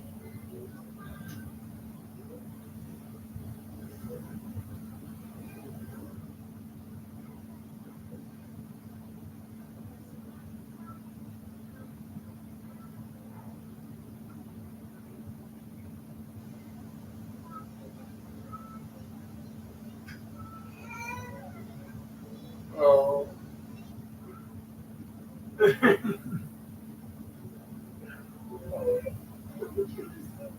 You little duckling, don't do it ever. Next to your big brother. Your big brother used to look like this.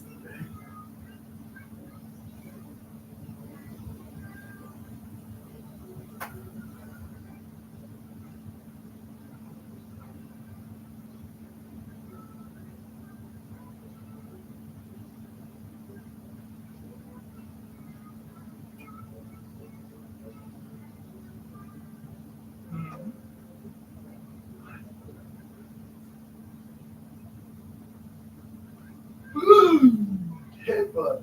Ouch.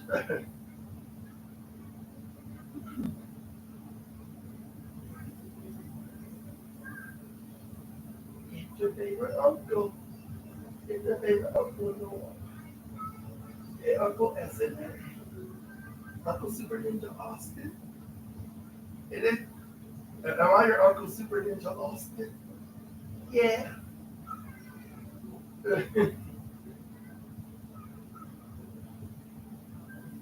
Oh.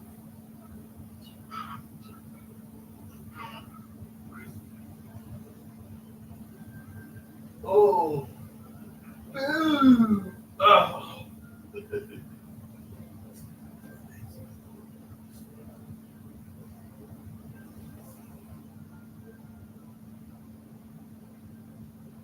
Ah. Jump, jump. That was a jaw.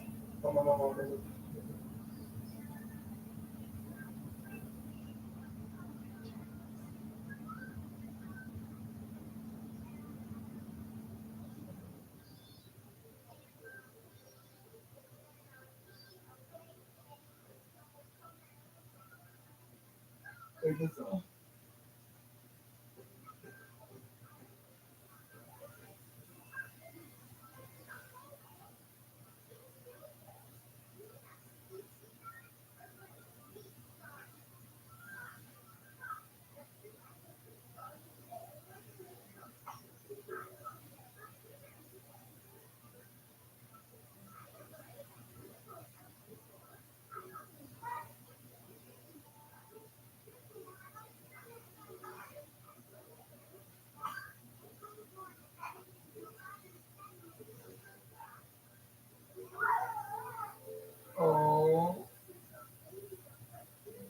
Fading out the back, keep the big thoughts.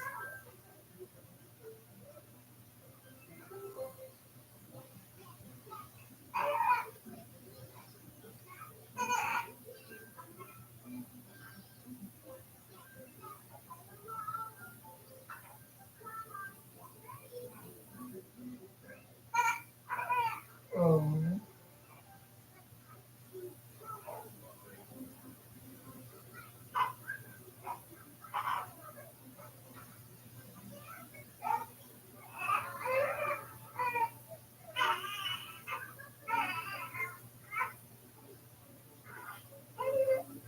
um,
um, isn't it? Um, looks like your dad, like his cousin, oh,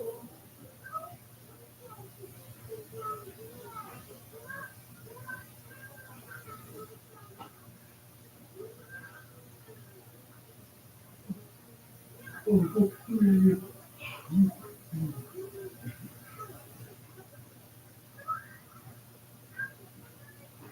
look like a, you look like a baby. Now you got to see him.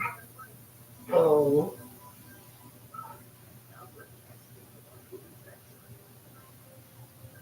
okay.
Okay, baby.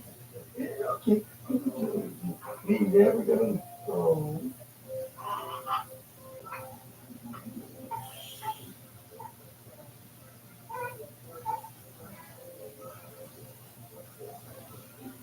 you need your little snuggly blankie.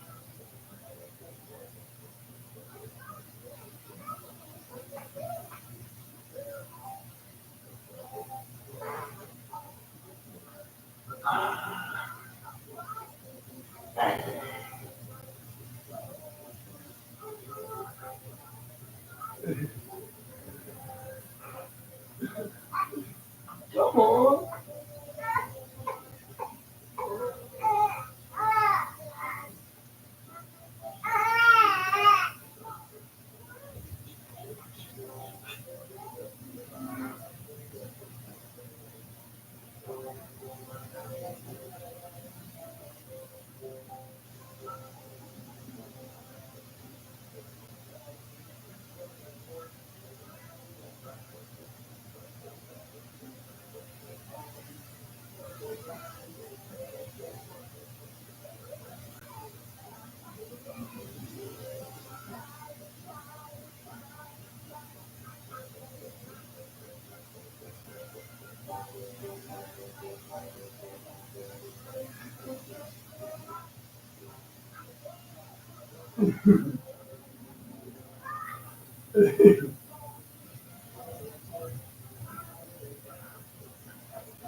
This work.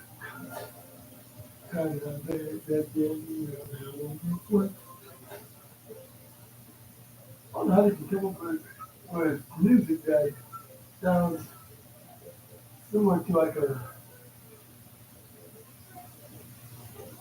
sounds similar to like rescue.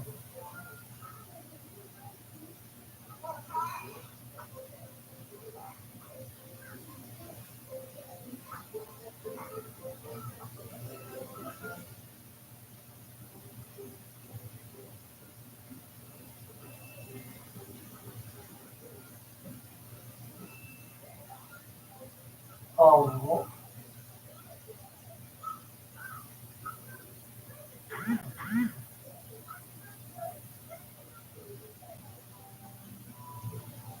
oh, I love baby.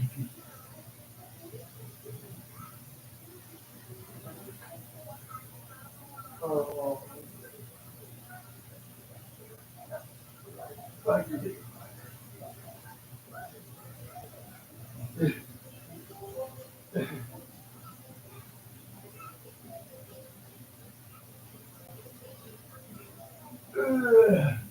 one moment.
I go a little while.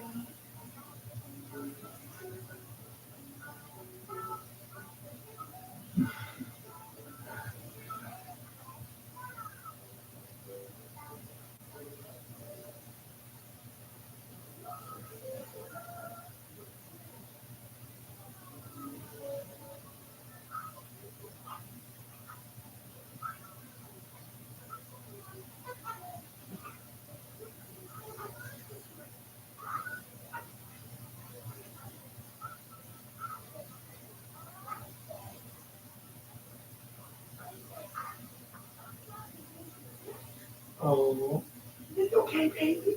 It's okay.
You're such a cutie.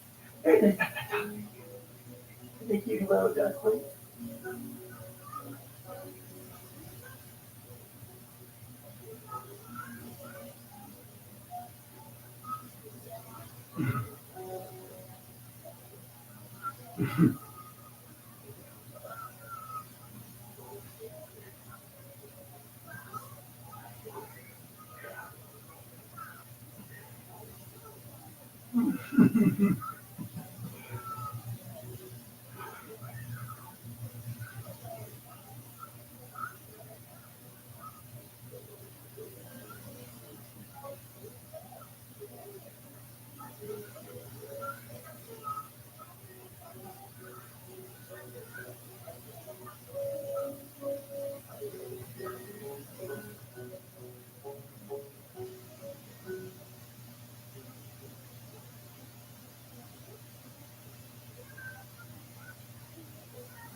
Okay.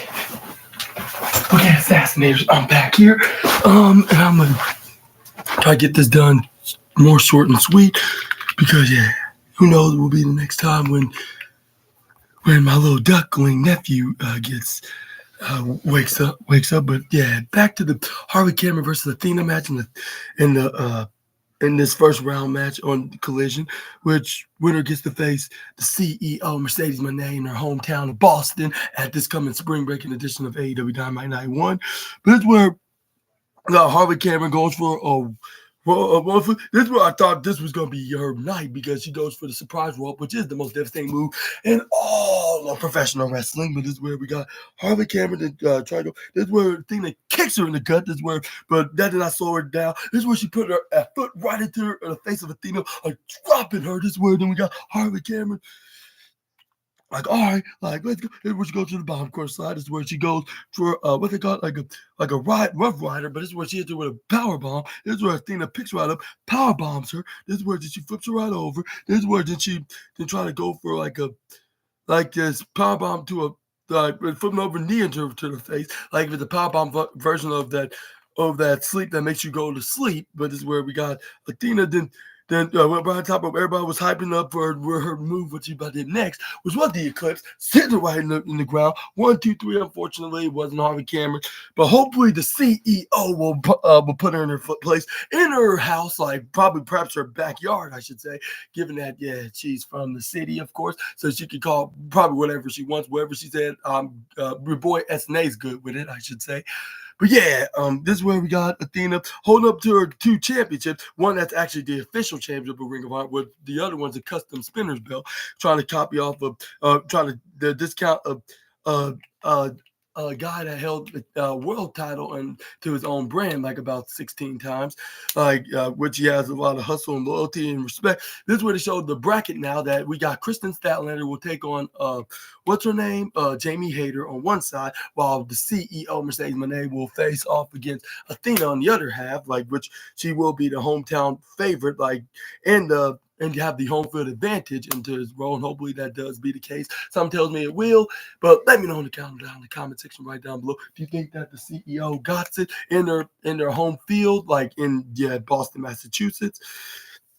Let me know down in the comment section right down below. That'll be your decision to tell me who you're picking, Team Mercedes or Team Athena, which you already know who SNA is going to root for. But let's get on to the next slide. Like, I believe this is where we got a segment with the CEO herself by saying Springfield, like with a shout out, like even though she wasn't there. Like, this is where she had a pretty cool, I'll say, like reddish yellow, shade of yellow and the reddish hair that she had on, with her having the New Japan Strong Women's Championship on one side of her shoulder, which was her left one, and then we got the TBS Championship on the other one, which is her right one. While we got the queen of what was that championship's called? I forget, which was unified with the Rev Pro Women's Championship, was set up right into this little belt shelf. This is where then she's like, but I'm sorry that the money train didn't land into your pathetic city, which I was like, that's messed up. But the next time for me, like the Own Her Foundation tournament, is gonna be my hometown, which I know that's why that she should be very happy and so excited and so enthusiastic about it. But this is where she continues saying it's been over a year ago where she made her AEW debut, which I remember like it was yesterday because it was when I made the review video on it. I believe that was probably like the first week. No, I think it was the second week of Dynamite, when to be exact. I think it was the 13th of March. Correct me if I'm wrong, Assassinators. You can look it back up on my. As a matter of fact, maybe I should give it a look so I can next time I talk about this year-long debut, I'll talk about here on the SNA podcast on this channel. But it was on my old channel at Super Ninja Austin 213, which. That was before I got hacked, but still, luckily, the channel's still here on YouTube, so you can give it a watch. You can watch that match in particular. Watch that review video in particular, and also I did last year's showcase event, biggest showcase event, and much more. But this is where we got. This is where then the CEO said, I'm going to get the biggest dream of holding all the championship. And I was like, please that to happen. Please, Anthony Khan, please make our wishes come true. Well, at least us CEO fans. But anyway, this is where we got, she was like, yeah. And this is where she called out Athena, which who could blame her, and get her straight and put her in her place. Yeah, that almost rhymes. So that's absolutely correct and true.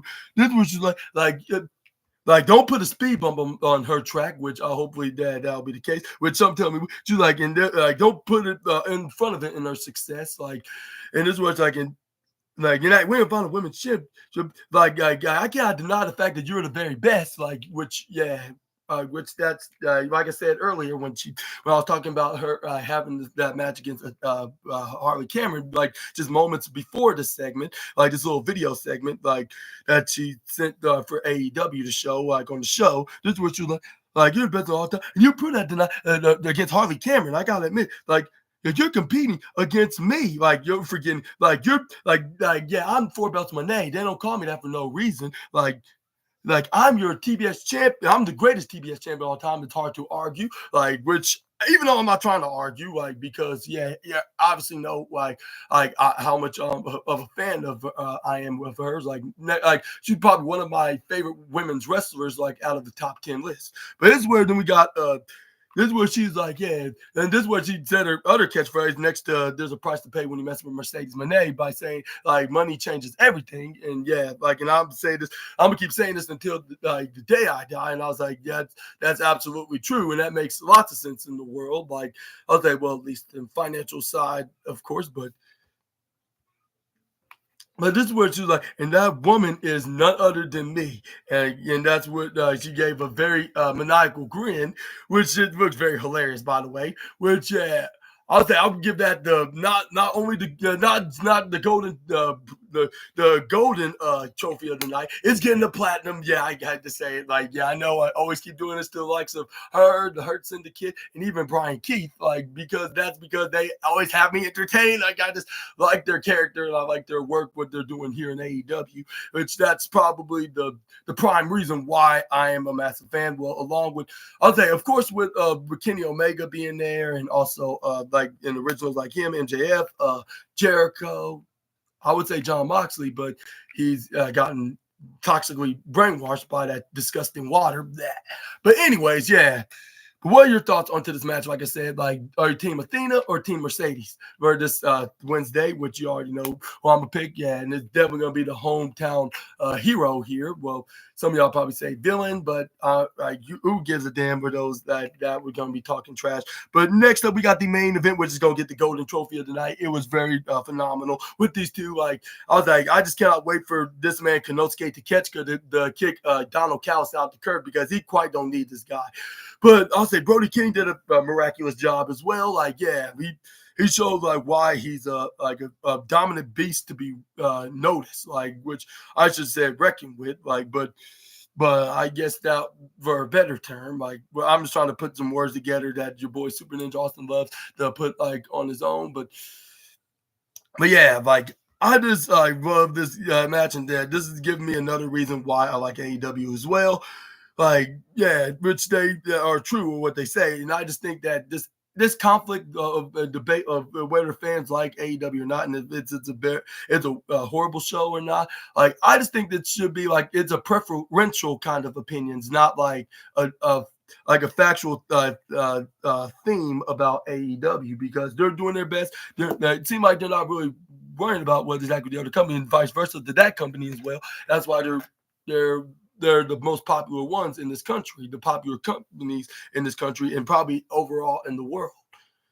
But which I would say maybe the competition maybe is at number one, but given that they have a giant head start for half a century, like being like in most popular, I would say give it about the exact same amount for All Elite Wrestling, like for half a century, and now probably by like late 2060s or the 2070s, then yeah, then it'll be probably likely probably be a big spectacle like of a promotion like next to the other one. But this is where we got. But anyways, back to the match. Like after them trying to strike each other to the ground, this is where we got Konosuke Takeshita, who must have been arguing with Simon for probably the 5,000th time because he tried to hit the Blue Thunder Bomb, which we all know like that Simon thinks is the least devastating move. Which I'll say it could be devastating. Like like it depends on how it's been used. Which sometimes it looks like the most powerful, but I guess like at this time, like yeah, Simon makes a good point because yeah. He just sees, like, when he sees what he sees, he's going to point it out and be more accurate and logical, but probably double times more than your boy SNA is doing right now. But anyway, this is where we got Brody King hit a back suplex. This is where we got Brody King then was like, and this was like Like, I respect your work, Konosuke, but I don't respect you for kissing Donald's ass. But I do respect your talent. But that's not gonna bring you to the semifinals. And which reminds me, like, this was for the match against Will Ospreay in the future date, which some tells me probably be like between this coming Wednesday or Thursday on this Spring Breaking 2-night event, whether if it's the Dynamite edition or the Collision edition. Also, that's another thing that I want to ask you, like, which night is going to be. Let me know in the comments. But this is where Brody, the winner gets to face the Aerial Assassin. And who was your pick? I want to ask this, well, before I reveal who it is. But this is where we got Brody King hits a big old devastating knife edge chop. This is where then he dips him from the bottom right corner side and then threw him right to the upper left side. This is where Konosuke get the catch, like, oh, my back. And this is where then this is where Brody King hits him with a senton. Then this is where, then when they got back up, this is where Brody King tried to go for a suplex. Konosuke flipped right out of it. This is where he hits a boot right into the face onto Brody. This is where then he then goes for like try to go for like either a back suplex or a blue thunder bomb, whatever move that was floating his boat at the moment. But this is where Brody King picks him up after elbowing him, try to put him in the fireman's carry, like try to hit a move that impressed SNA. And let's just say it did. Like, I nearly had my mouth open, like, oh my God. Like, and especially when I heard that cracking impact, like, boom, and this where then he was down. I was like, ouch. Like, I wouldn't be surprised if he has a very bad back injury, like after taking such a maneuver. But somebody better give him some kind of a medal or trophy for that, which I will. I'll probably give him like the I'll say the king of selling trophy of the night, I guess you could say. This is where Konosuke Takeshita goes like, like, I gotta take a break. This is where then Brody King start, bro. And this is where then Brody King run, try to go for a crossbar. But this is where Konosuke hits a knee strike out of nowhere. This is where he rolled back in the ring. This is where then got back. He went to the bottom corner side. This is where he tried to go for a dive. He hits a cannonball right on the Brody King, right into the top rope. This is where he's like, my knee. And this is where he's like, this is where then Julia Hart's like, damn, like these boys like just don't play nicely, like, do they? And this is where then this is where then the fans start chanting, holy shit, like, excuse my language again. I need to wash my dirty mouth for swearing, but this is where we got what's the name? Brody King that sends him right to the bottom right side. This is where Brody King's like, bro, and this is where then we got this is where Konosuke get the kid like, no, he's not doing what I think he's doing. This is where he just allowed him to hit a cannonball because his body was pretty much paralyzed and he couldn't move at this time. His stamina was completely low. But this is where then we got him trying to go for a pin and still got enough to refuel it, like to get a kick out at 7. This is where we got the 1/3 of the Hounds of Hell, like, to try to go for like either a power bomb or a power drive. I couldn't tell because this is where we got Konosuke Takeshita was he countering it, and I just rhymed when I put hail and tail, like in the same verse, like, and that was absolutely true. But because this is where we got Konosuke Takeshita hit a forearm strike right into Brody King's way. This is where Brody King went right back at him. This is where the Brody King hit a knife edge chop. This is where we got this is where then we got what's his name? Brody King then ends up like, all right, youngster, like, are you gonna hit me strike back? This is where then he goes for exactly that, but this is where Brody King hits a strike right back at him. This is where we got a few were booing, a couple were cheering. This is where then Brody King was getting the most cheers because he is a babyface and a fan favorite. This is where he hit the knife edge chop to follow that up with, which I believe he got up at second place. I'm like, watch out, Uncle Dax DX. And yeah, your ego is probably going to be costing you your spot of being the number one in the envy list of the Ring of General, even though, like, you're not trying to be worrying about getting hit with the Ring General, like him putting you on the list, because, like, when you know what he did to the last person that was on the list, like, yeah, like, you do not want to know. But this is where once we got Konosuke Takeshita try to hit an elbow strike right into the face on the Brody King, he only got like a kick out at like a 2.8. This is where Konosuke Takeshita goes like, he needs to stay down. This is where he finally hits the blue thunder bomb, which it was a guarantee, but guess what wasn't? A 3 count. Like, and that was when he tried to go for it. And I believe Simon was right this time. Excuse me for a second. I need to check on something.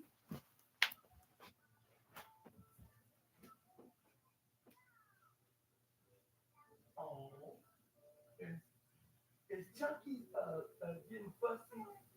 Oh, is Uncle SNA's making you feel better already? It looks like it. Oh, how can Uncle SNA can make you feel more better?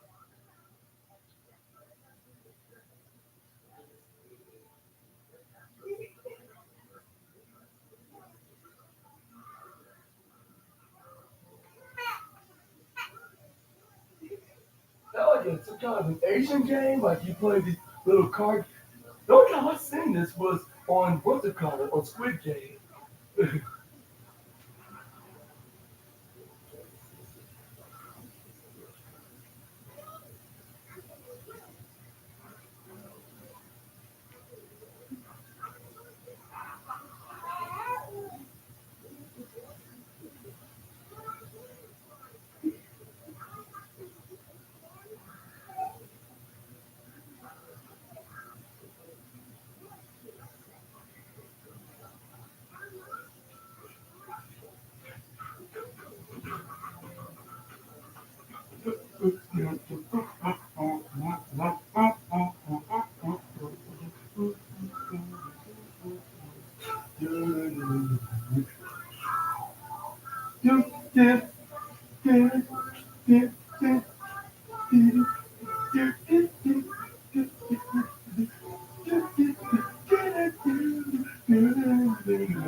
Wait, you do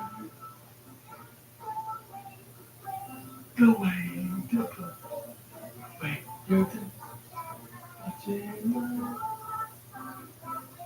that way.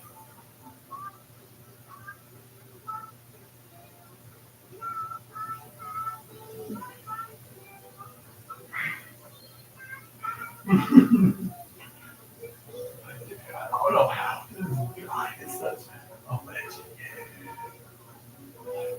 To be Doug Johnson. It was fun. That's what made the root for some Christian area.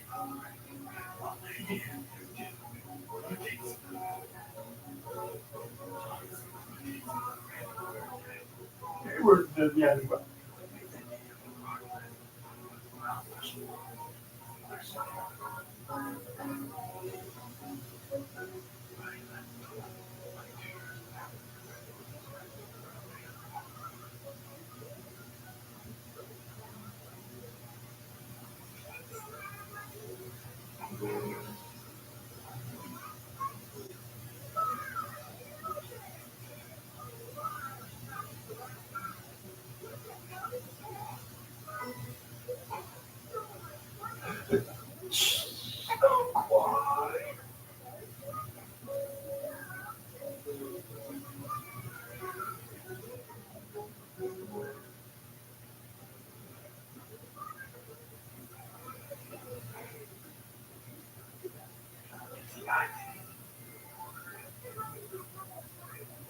He uses with a T and TIT and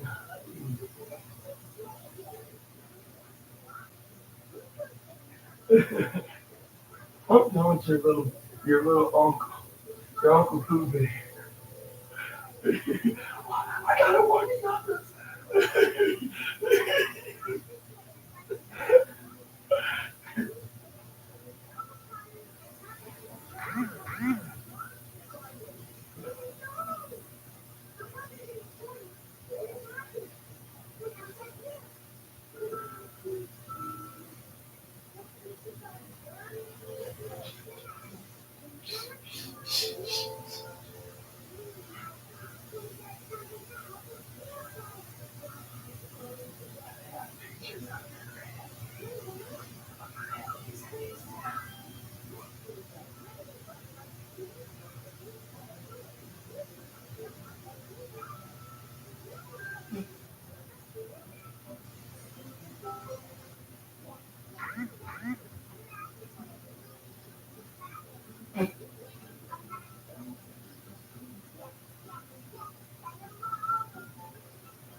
Okay, assassinators, let's finish off the video. Back to the match between Brody King versus Konosuke Takeshita, where the winner takes on Will Ospreay in the semifinal. This is where the match continues at the Blue Thunder. This is where it did not have the Alpha like give up. This is where he goes run to the bomb course, try to go for a clothesline. This is where Brody still was up despite blocking him with a clothesline. This is where he's like, oh no, you know. This is where Konosuke Takeshita goes like, all right, I'll go to the right side. This is where he tried to go for a clothesline. Boom! But this is where nothing was bringing down the hound, the hellish hound beast. This is where he goes to the top. This is where Brody King knocked it away, hits him with a back elbow and a discus, then a rolling elbow and a discus mask of lariat. This is where he tried to go for the referee count to 1, go for 2, but this is where he only got a kick out at 2.3. This is where Brody King hits him up. This is where he tried to go for like a what's it, atomic drop maneuver? Or Dante's Inferno, that's what Brody King calls it. But this is where we got Konosuke Takeshita still kicked out with the left shoulder up. This is where Brody King's like, come freaking on. And this is where Julia Hart's like no worries, like he's still gonna get it. This is where them got Brody King picks up Konosuke. This is where then he got him right into like a powerbomb maneuver. It really picked him up, got him up into a crucifix kind of pin, but Konosuke flipped right out of it, throws him the right course, that's how it goes, then try to go for goal, but this is where they go for double goals, boom, this is where them got up, this is where Konosuke picks up Brody King, which I don't know how, even though he is quite big himself, he's like about probably, I don't know, 6 foot, probably 7 if I'm not mistaken, he looks quite tall. Like he's like a few inches taller than me. But anyway, this is where we got him into his tombstone pile driver, which he turned into like this little net position with him grabbing around his leg, like he was like a male Japanese version of Kristen Statlander in this version of the Saturday Night Fever maneuver. But this where then. And he was not quite done there because this is where he rolls him right back. But this is where he was having trouble at first. Go for this wheelbarrow maneuver, which looked kind of not PG, like if the great one was watching. This is where he turned into a German suplex. Boom! This is where he slams him down. This is where Julia Hart was getting concerned because it's already bad enough. She lost in last Sunday's first round tournament in the women's version when she lost to the CEO Mercedes Moné. And let's just say, unfortunately, the same goes right here for poor Brody King here. And I hate to break it to the Hounds of Hell, like they're not going to be lasting, not even the first round. Both the men and women like that competed, both Julia and Brody King. This is where we got Konosuke Takeshita goes for that massive lariat, which he was a success. He gets the 1, 2, 3, and what am I talking about? Brody King kicked out of this move, like at 2.99999. That's what gave hope to Julia Hart at the time. But it's where we try to go for that running knee strike. He still couldn't beat him up. But it's where we try to go for one more time, which that was the right there, which got him the 3. That's what ended AEW Collision with Konosuke Takeshita was posing with the Owen Hart Cup tournament, Owen Hart Cup trophy, because this Wednesday, same night when the CEO will take on Athena, and hopefully that CEO wins that. But yeah, we got Konosuke Takeshita taking on Will Ospreay in the semifinals in the men's side this Wednesday. And I hate to break it to Konosuke. Seems like he's going to have to take the L, though. That's one thing I'd say. But I give a big golden up and a huge congratulations to Konosuke. He totally deserves it. Hopefully this will help him see the eye on what's the ambitions of Donald Cows has been investing so much time for him to have him win this, and then keep riding off the success that he does. But what if he doesn't win? Does this mean we could see some kind of a tease, on what's to come? Maybe perhaps like a face turn for Takeshita is in his future, perhaps? Only time will tell. But let me know down in the comment section right down below. Also, if you like this video, please make sure to hit the like and the thumbs up, and share with your friends, and also subscribe onto the channel. Sorry, I've been mostly absent onto this video. It's just some important family matters that I had to take care of. But yeah, And now I'm back here, and I will indeed be making, indeed be making some wrestling news video tomorrow. I mean, the day after tomorrow on Monday, along with the Monday Night Raw review video, which will be the WrestleMania edition of Raw, I guess you could say. I'm gonna call it the WrestleMania Raw review, I guess you say show. Which it will be about the showcase of the Immortals, which we're going to be talking about this coming Monday. Which the only thing I can think of that's going to be on the show is Roman Reigns will indeed be making appearances. But before I get into more details on that, I want to give AEW Collision probably a 4-star show, like a 4 even star, like nothing perfect, but still fairly even. That you can understand why I give it that much into the rating. Which I would say, it's if it wasn't for Athena winning, I would say I would probably give us a 4.5. But hey, like the old saying goes, beggars cannot be choosers. Like when it comes to a promoter that actually listens to his fans, just like I'll say the other place do the same. But now I'm talking about this company. I'm just gonna keep it like this, like in short and sweet, like for this matter. But yeah, like I hope y'all enjoyed the video. If so, please make sure to give a like on it, and also hit the subscribe and the post notification bell for more of SNA's videos. And also, subscribe on this other channel at SNA Entertainment. I can't wait for Double or Nothing. It seems likely that I will be able to watch Double or Nothing and make a review on it, along with AEW All In. I'll probably get a package deal on my Thriller TV subscription. I added the double pack, like I can watch All In and Double or Nothing and make a review on both of those. But let me know in the comments below about that, which I'm gonna get into when that time is right. But yeah, I want to ask you the question: what was your thoughts on AEW Collision tonight? And do you think it was at least half decent, like on what you expect? Or do you think it had a lot more work to go, or was it more than just at its average best? Just give me your best opinions in the comment section right down below. And also, then unfortunately I won't be making a movie news review video because I thought that this Sunday is going to be Easter, so I made a massive mistake. I apologize about that. It's going to be the same day as WrestleMania Night 2 is going to be, and that's a good reason why why a good thing that I'm only going to be doing WrestleMania Night 2 review on Easter Sunday. It's going to be on the evening. I'm going to give myself the whole day off, but I will be doing a stand and deliver and a Night 1 review video on that Saturday. A stand and deliver on the afternoon on Saturday, and then in the nighttime I will be making a review on. But yeah, I can't wait for all the stuff that happened. I'm going to be talking all about this on the SNA podcast next weekend. I'm so excited, just 7 days away. But yeah, make sure to check out my Monday Night Raw review video, which I'm trying to remember what exactly is going to be happening on that edition of Raw, Monday Night Raw.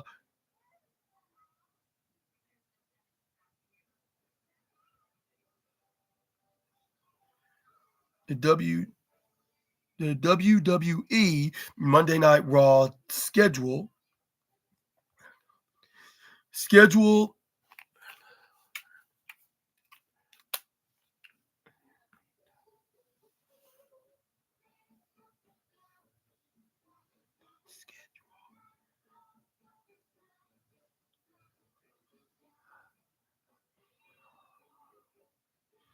what's going to be happening on April the 14th. Yeah, it's the 14th. Correct me if I'm wrong, assassinators, but I'm pretty sure it's the 14th.